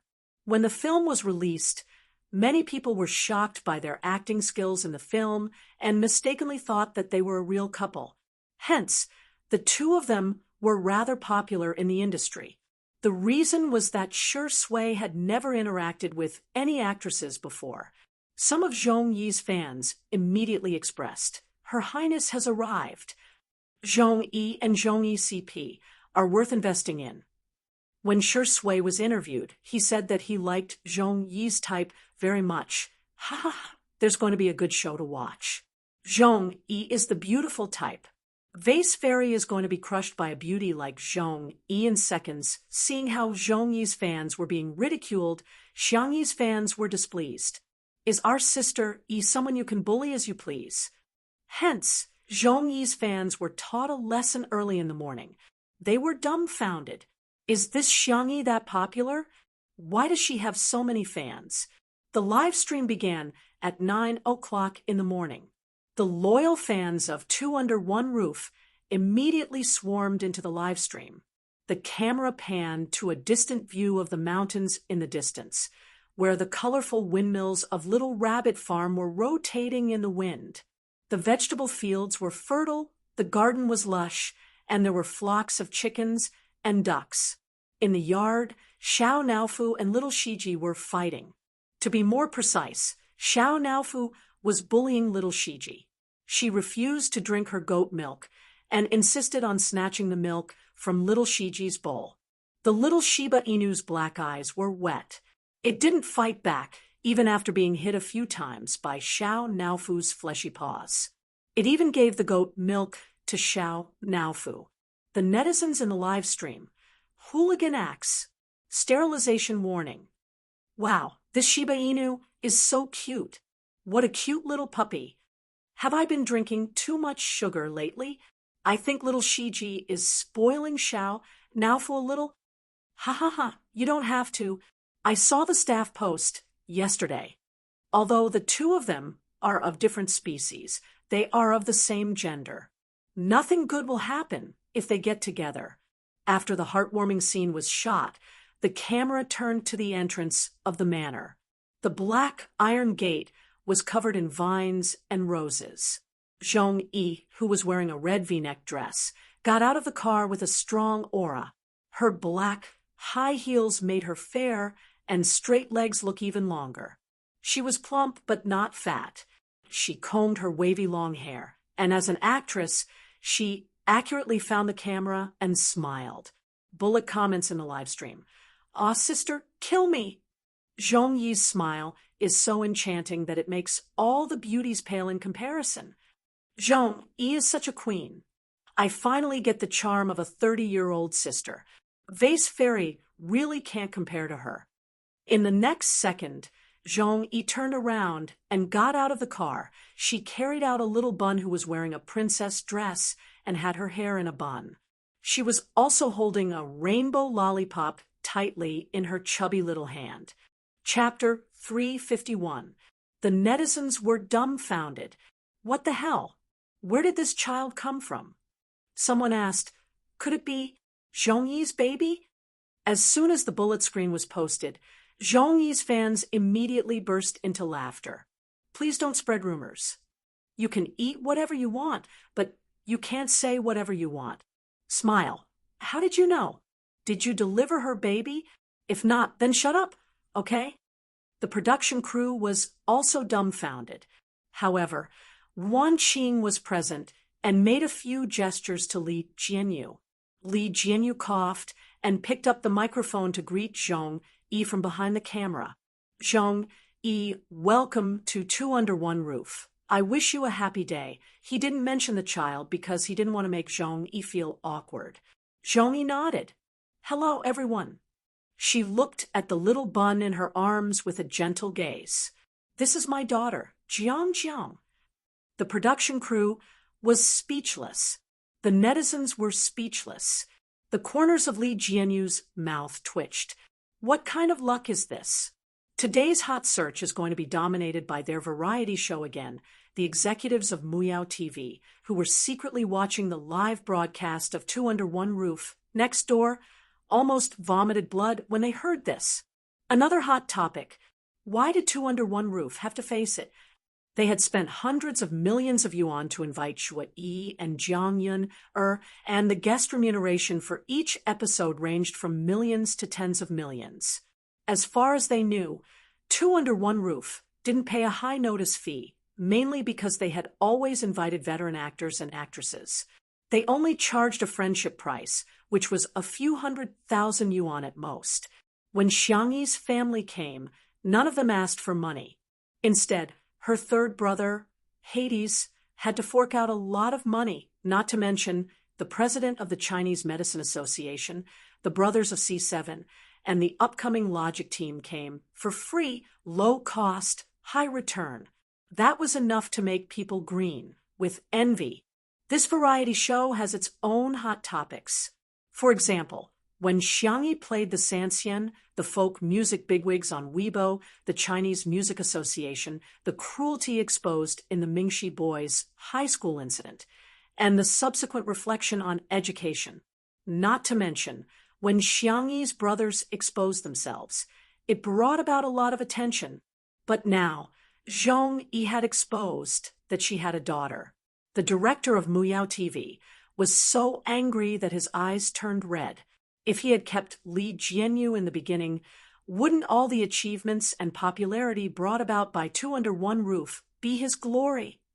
Jiang's facial features were soft and adorable, and her eyes were young and round. She seemed to be very shy as she hugged her mother's neck tightly. Zhong Yi asked her to greet the others, but she didn't say a word. However, when Zhong Yi carried her to the courtyard and saw Shui, who went out to greet the guests, Jiang blinked. Shui greeted her politely. Good morning, Senior Zhong. Zhong Yi was only 3 years older than him, but she had been in the industry for over 10 years. She was his senior. Long time no see. You're so fat now, Zhong Yi joked. I guess you've been eating well lately. Shui chuckled. Is it that obvious? As soon as she said that, the little bun in Zhong Yi's arms suddenly reached out a hand toward Shui. Papa! In an instant, Li Jianyu's vision turned black, and he almost fainted. Father? Father sure has a daughter. Oh no, not only am I going to be on the hot search list today, my Weibo is going to be paralyzed. Shui raised her eyebrows and asked, Are you Jiang? Yes, Papa. Hug. The little girl reached out her chubby and milky white arms towards Shui. Li Jianyu's vision turned even darker when he saw Xiangyi, who appeared behind Shi Sui. Xiao Wan, when I faint later, can you help me pinch my philtrum? Wanqing squinted and asked, Xiao Wan. Li Jianyu was on the verge of breaking down. Is this the time to be fussing over what to call me? Chapter 352. Sister Wan, is that enough? Wanqing pondered for a few seconds and said, You'll faint later. Let's see how things go first. If you faint now, it'll affect your work. Sister Wan, you're such a capitalist. Xiangyi was obviously stunned when she heard the soft and adorable word, Papa. Shi Sui's daughter.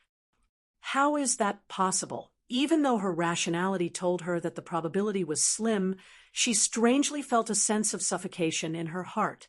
She was also a little frustrated. Shi Sui didn't like children. He didn't hug Jiang, and instead rubbed her little head. Jiang, I'm not your father. However, Jiang was very firm, and she exclaimed in a childish voice, You are Papa. The comments section of the live stream exploded. Oh my gosh! Jiang is Shi Sui and Zhongyi's daughter. No wonder Zhongyi retired for a long time a few years ago. She must have gone to give birth to Shi Sui's child. Shi Sui is toxic. Your child has already called you Papa, yet you refuse to acknowledge her? Is your own flesh and blood not as important as your character? All the major marketing companies swarmed in, and those who were quick enough had already written eye-catching drafts. Shocking! Shi Sui's biological daughter has been exposed. She's actually, Shi Sui and Zhongyi's relationship has come to fruition. I believe in love again. Zhongyi is the Empress of the Empress Dowager. She's a shameless homewrecker. There were those who were just there to watch the show, those who were trying to ride on the hype, and those who were making things up. All of a sudden, rumors and slanders spread at the fastest speed. The number of viewers in the live stream of Two Under One Roof skyrocketed, and in just a few minutes, the number of viewers had already risen to millions. While everyone was watching, Zhongyi said indifferently, Jiang, you've got the wrong person. Mommy. Jiang blinked her grape-like eyes, and tears began to well up in her eyes. Mommy, you're lying. Zhongyi naturally changed the subject. Jiang, there's a kitty over there. Don't you like kitty the most? Jiang was only 3 years old and was at the age when her attention was easily diverted. When she saw Xiao Naofu, her eyes lit up and she fluttered her little legs. Mommy, I want to go down. Zhongyi put her on the ground, and the little girl bounced towards Xiao Naofu, looking carefree and innocent. Zhongyi tried to make light of it, but the netizens didn't buy it. Zhongyi must be hiding something. That's it. The denial is too weak. I was only 30% convinced just now, but judging by Zhongyi's attitude, I'm 70% convinced that she's having an affair with Shi Sui. Miss Xiang. Zhongyi had watched some videos of Two Under One Roof before she came, so she recognized Xiangyi. Xiangyi stepped forward and greeted him politely. Do you have any tasks for me? Zhongyi asked. Li Jianyu continued. Today's task is to change pots and fertilize the plants. Then we have to build a fence around the vegetable field. Zhongyi nodded, indicating that she got it. She asked Xiangyi, Where's the room? I'd like to change into some lighter clothes. Senior, this way, please. Xiangyi brought her to change her clothes. The two of them were polite and distant, but that was actually normal. After all, they didn't know each other before. However, in the eyes of the netizens, countless meanings were interpreted. Zhongyi is really like an empress. The vase fairy is like a maid in contrast. TSK, I feel like a battle is about to start. Zhongyi has such a good figure. She can easily defeat Xiangyi. Zhongyi has been working with Shi Sui since 5 years ago. a certain female celebrity is considered to have interfered in their relationship. Chapter 353. The netizens were having a great time gossiping about the emotional entanglements between celebrities. All of a sudden, all sorts of speculations popped up. Some said that Shui and Zhong-yi had a one-night stand, and that Shui abandoned Zhong-yi and her mother after becoming famous. Some said that Shui and Zhong-yi had long been married in secret, just like Shui and Jiangyun. They were going to announce it today. Xiangyi, on the other hand, had become the third party in the public opinion. While the others were talking, Zhong-yi changed her clothes and came out of the bathroom. She was wearing a black singlet, tight-fitting sweatpants, and a large oversized jacket. The gender-neutral sportswear style neutralized the sexiness of her figure, making her look clean and suave. Zhong-yi's fans immediately started praising her, and they didn't forget to criticize Xiangyi. Sister looks so beautiful in sportswear. Best actress Zhong-yi. Movie queen who can charm and defeat. Sister's figure is really like the ceiling of female celebrities. Vase fairy, who relies on her face to make a living, stand back. In the next second, Xiangyi also appeared in front of the camera. She didn't change out of her clothes and simply took off her cute apron. Inside, she was wearing a blue short-sleeved shirt with a few daisies dotted on her chest. She was also wearing a pair of high-waisted, wide-legged pants that accentuated her long legs and slender waist. His outfit was simple, languid, and casual, but it made it impossible for one to look away. The comments in the live stream seemed to have lagged, and it took a few seconds for the comments to be refreshed. I have a similar short-sleeved shirt, so the daisies on her chest look like they're in full bloom? To be honest, I don't usually think that Xiangyi is very good-looking, but when I compare her to Zhong-yi, I realize that she's really beautiful. I'm dying of laughter. Is this your first day surfing the internet? Do you really think anyone can be called a vase fairy? The word vase is enough to prove that she's worth it. Coincidentally, Xiangyi and Zhong-yi were in the same frame. There was only hurt when there was a comparison.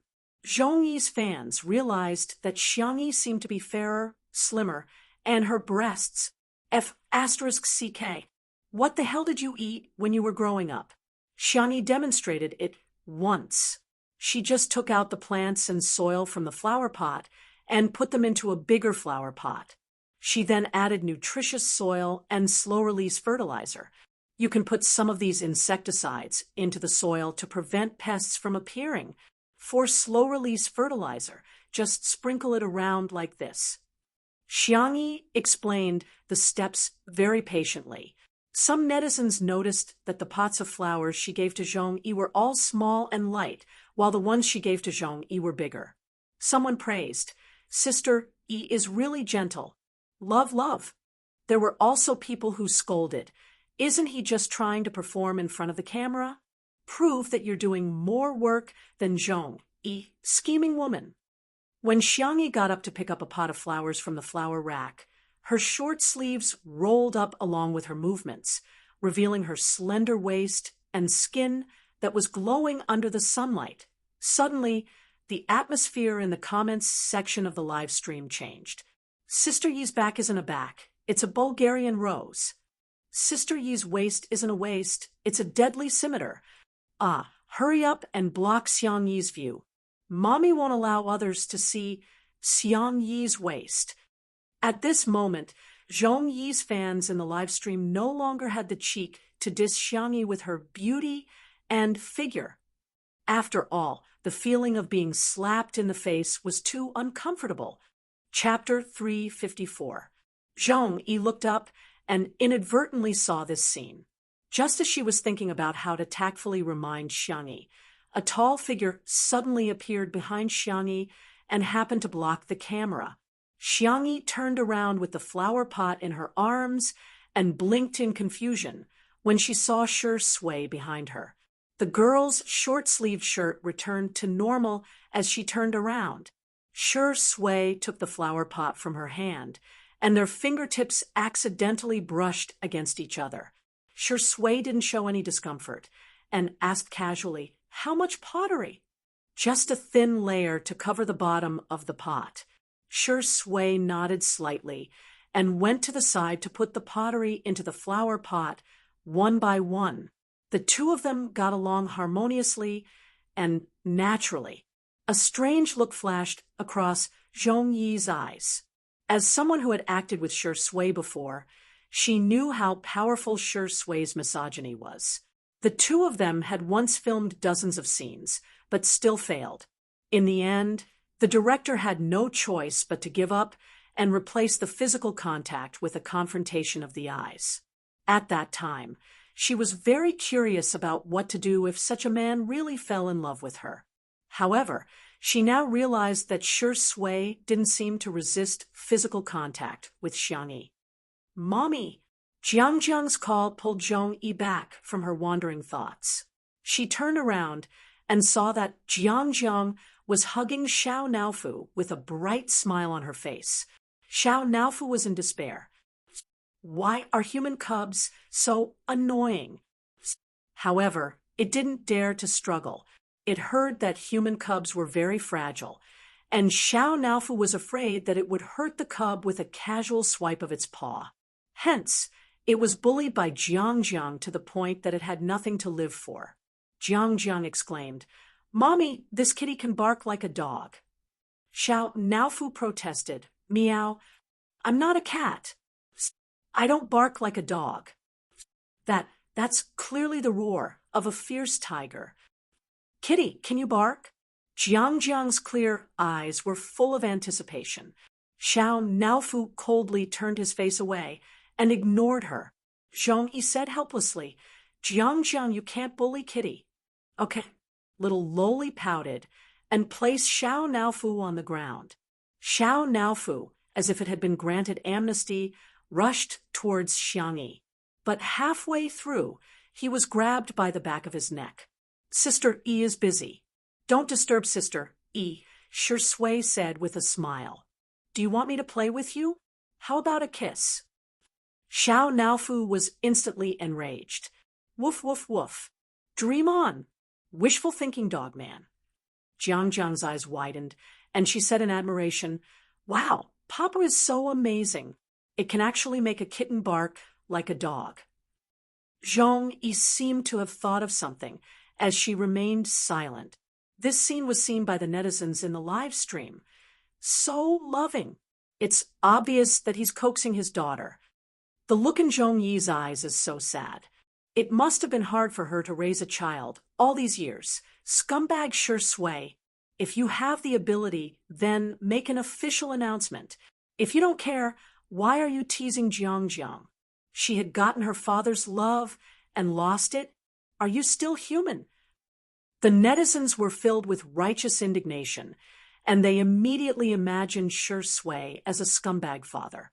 An untimely couple fan said, "Sure, Indy might be coaxing Xiang Yi too." Immediately, he became the target of public criticism and was scolded like a sieve.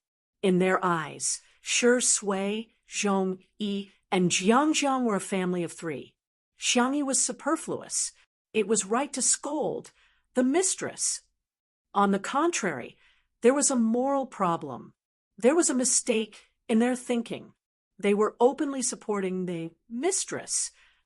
Chapter 355. Most of the time, the more people there were, the more reason there was. As long as the moral high ground was high enough, they could judge others to their heart's content. What was the truth? Was it important?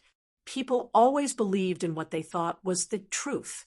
Just when the netizens in the live stream thought that they had done justice, Shi Sui rubbed Xiao Naofu's head and placed it in an empty flower pot next to Sister Yi. She said gently, "Don't run around. Be careful not to get pricked by the thorns." Xiao Naofu snorted. "I'm not afraid." It waved its paw to show off its power, but it happened to be next to a pot of cactus. Meow, meow, meow, meow. The little kitten cried miserably. "Xiang Yi, who was at the side, wiped her hands and carried Xiao Naofu back to the living room. However, Shi Sui squatted in front of Jiang Jiang and said seriously, "Jiang Jiang, you have to call me uncle." Jiang Jiang felt aggrieved. "But your daddy, I'm not." Shi Sui's voice was gentle, but his attitude was firm. "Jiang Jiang, will you call someone else, mommy?" Jiang Jiang sounded like she was about to cry. "No, why? Because I believe you know that if you call someone else mommy, your mommy will be sad. So, if you call me daddy, your real daddy will be sad too." Shi Sui tried his best to speak with logic that children could understand, but Jiang Jiang still burst into tears. "I'm sorry, Senior Zhong. I hope you can have a good talk with Jiang Jiang. I don't want this misunderstanding to continue, okay?" Shi Sui looked at Zhong Yi.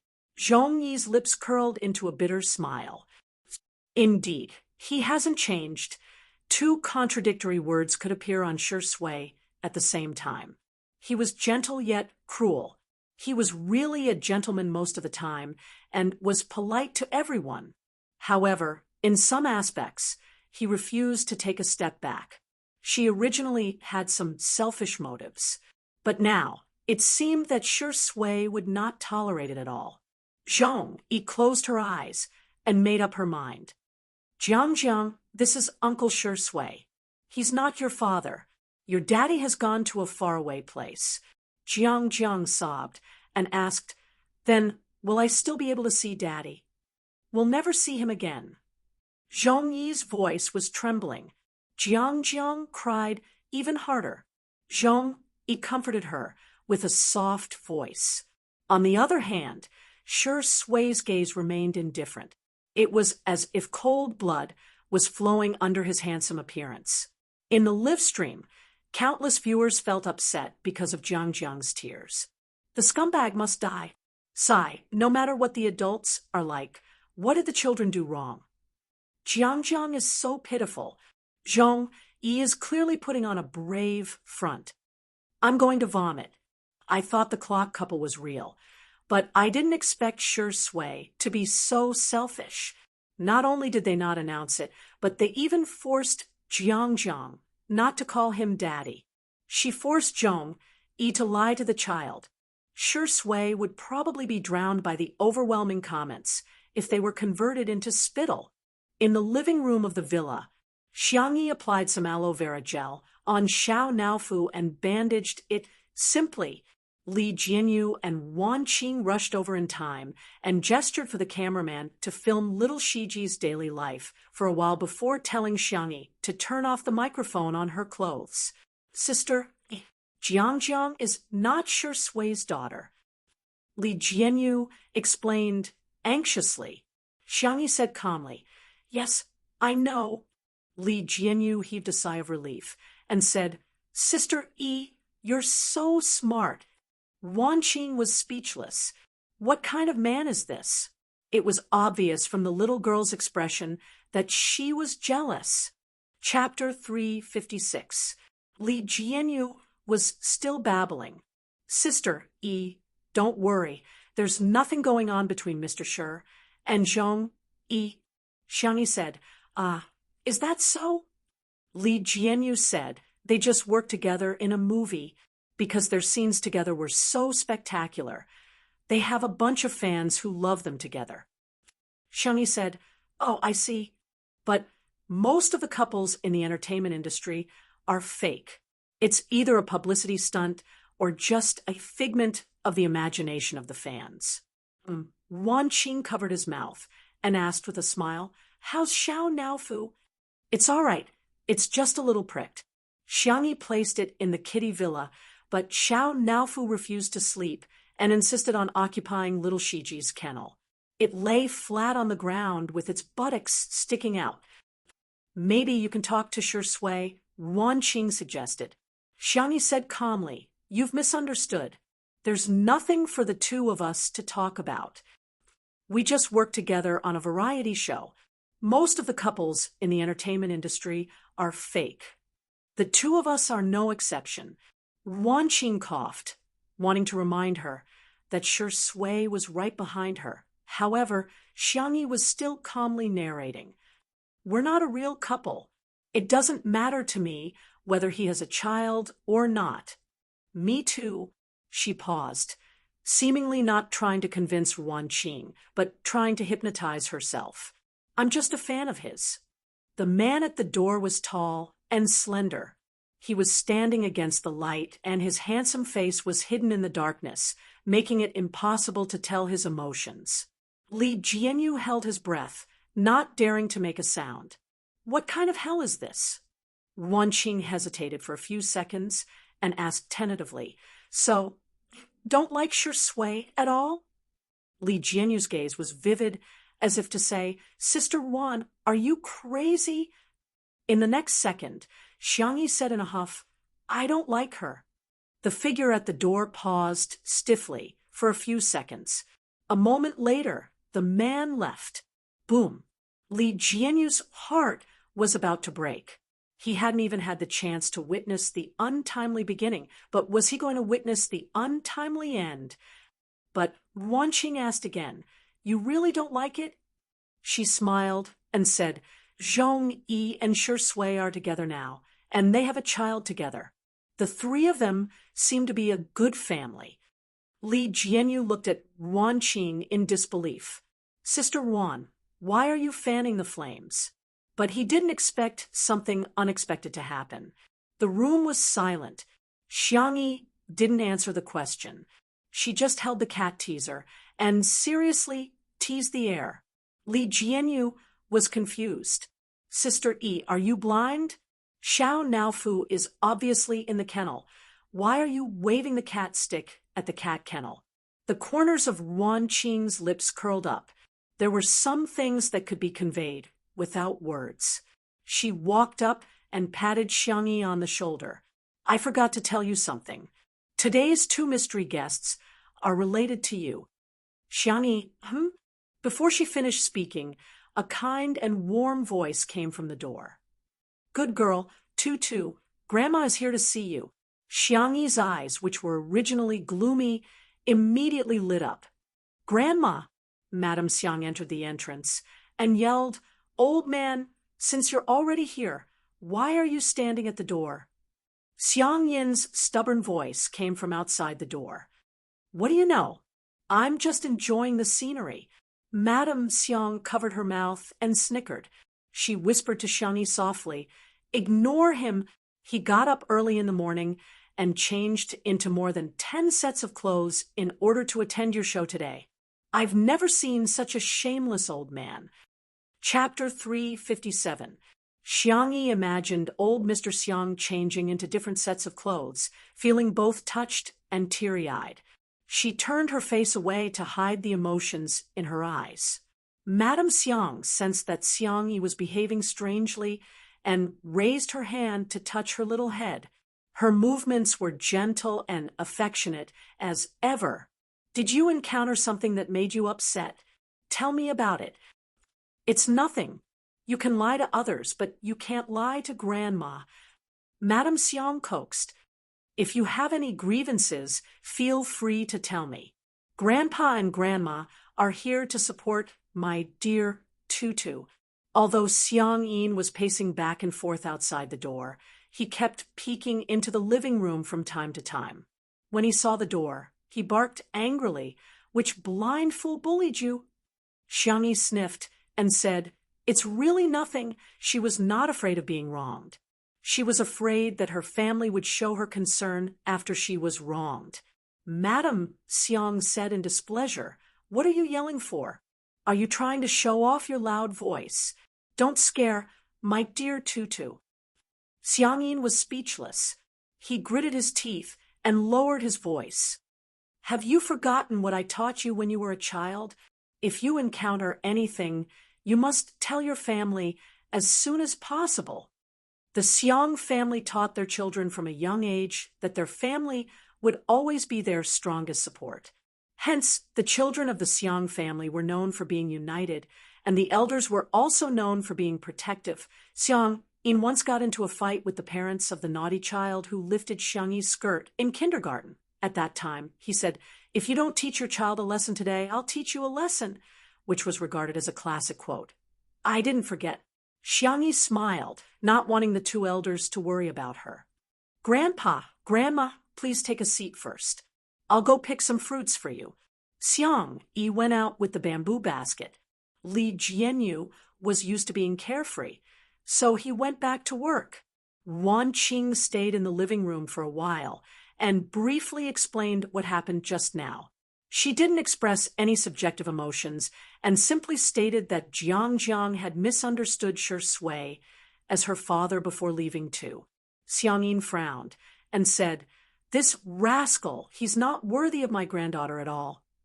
Madame Xiang took a sip of tea unhurriedly and said, "It's your granddaughter's fault for falling in love with him." "What did you say?" "Impossible. That's impossible." Madame Xiang rolled her eyes. "If Tutu doesn't like it, do you think it will affect her mood?" Xiang Yin fell silent. Xiang Yi could be said to have been brought up by them, so they knew the little girl's character best. She was a calm and patient child. She would not be annoyed even if she read a boring medical book for an entire day. She would not cry even if her fingers were to bleed from playing musical instruments. As long as she set her mind on something, she would do it without any distractions. It seemed that nothing could affect her. But now, Shi Sui was one more person who could affect her. At the thought of this, Xiang Yin felt extremely vexed. Madame Xiang was meticulous. She thought about it more than he did. She straightened her collar and said, "I'm going to live stream now. Is the most important thing now? Let our Tutu realize her error and mend her ways. Don't let that wretched man steal her away." Madame Xiang looked at him sympathetically and said, "Haven't you ever thought that it's our Tutu who wants to steal someone else?" Xiang Yin was dumbfounded. The two old men arrived at the glass greenhouse, and Zhong Yi happened to come out with Jiang. Jiang walked toward Shi Sui, her eyes red from crying. "Uncle, I'm sorry." Shi Sui expressed assent indifferently and picked up the kettle to water the plants that had just been repotted. The corner of his shirt was gently tugged, and he looked down. Jiang's eyes were full of anticipation. "Uncle, can you be my daddy?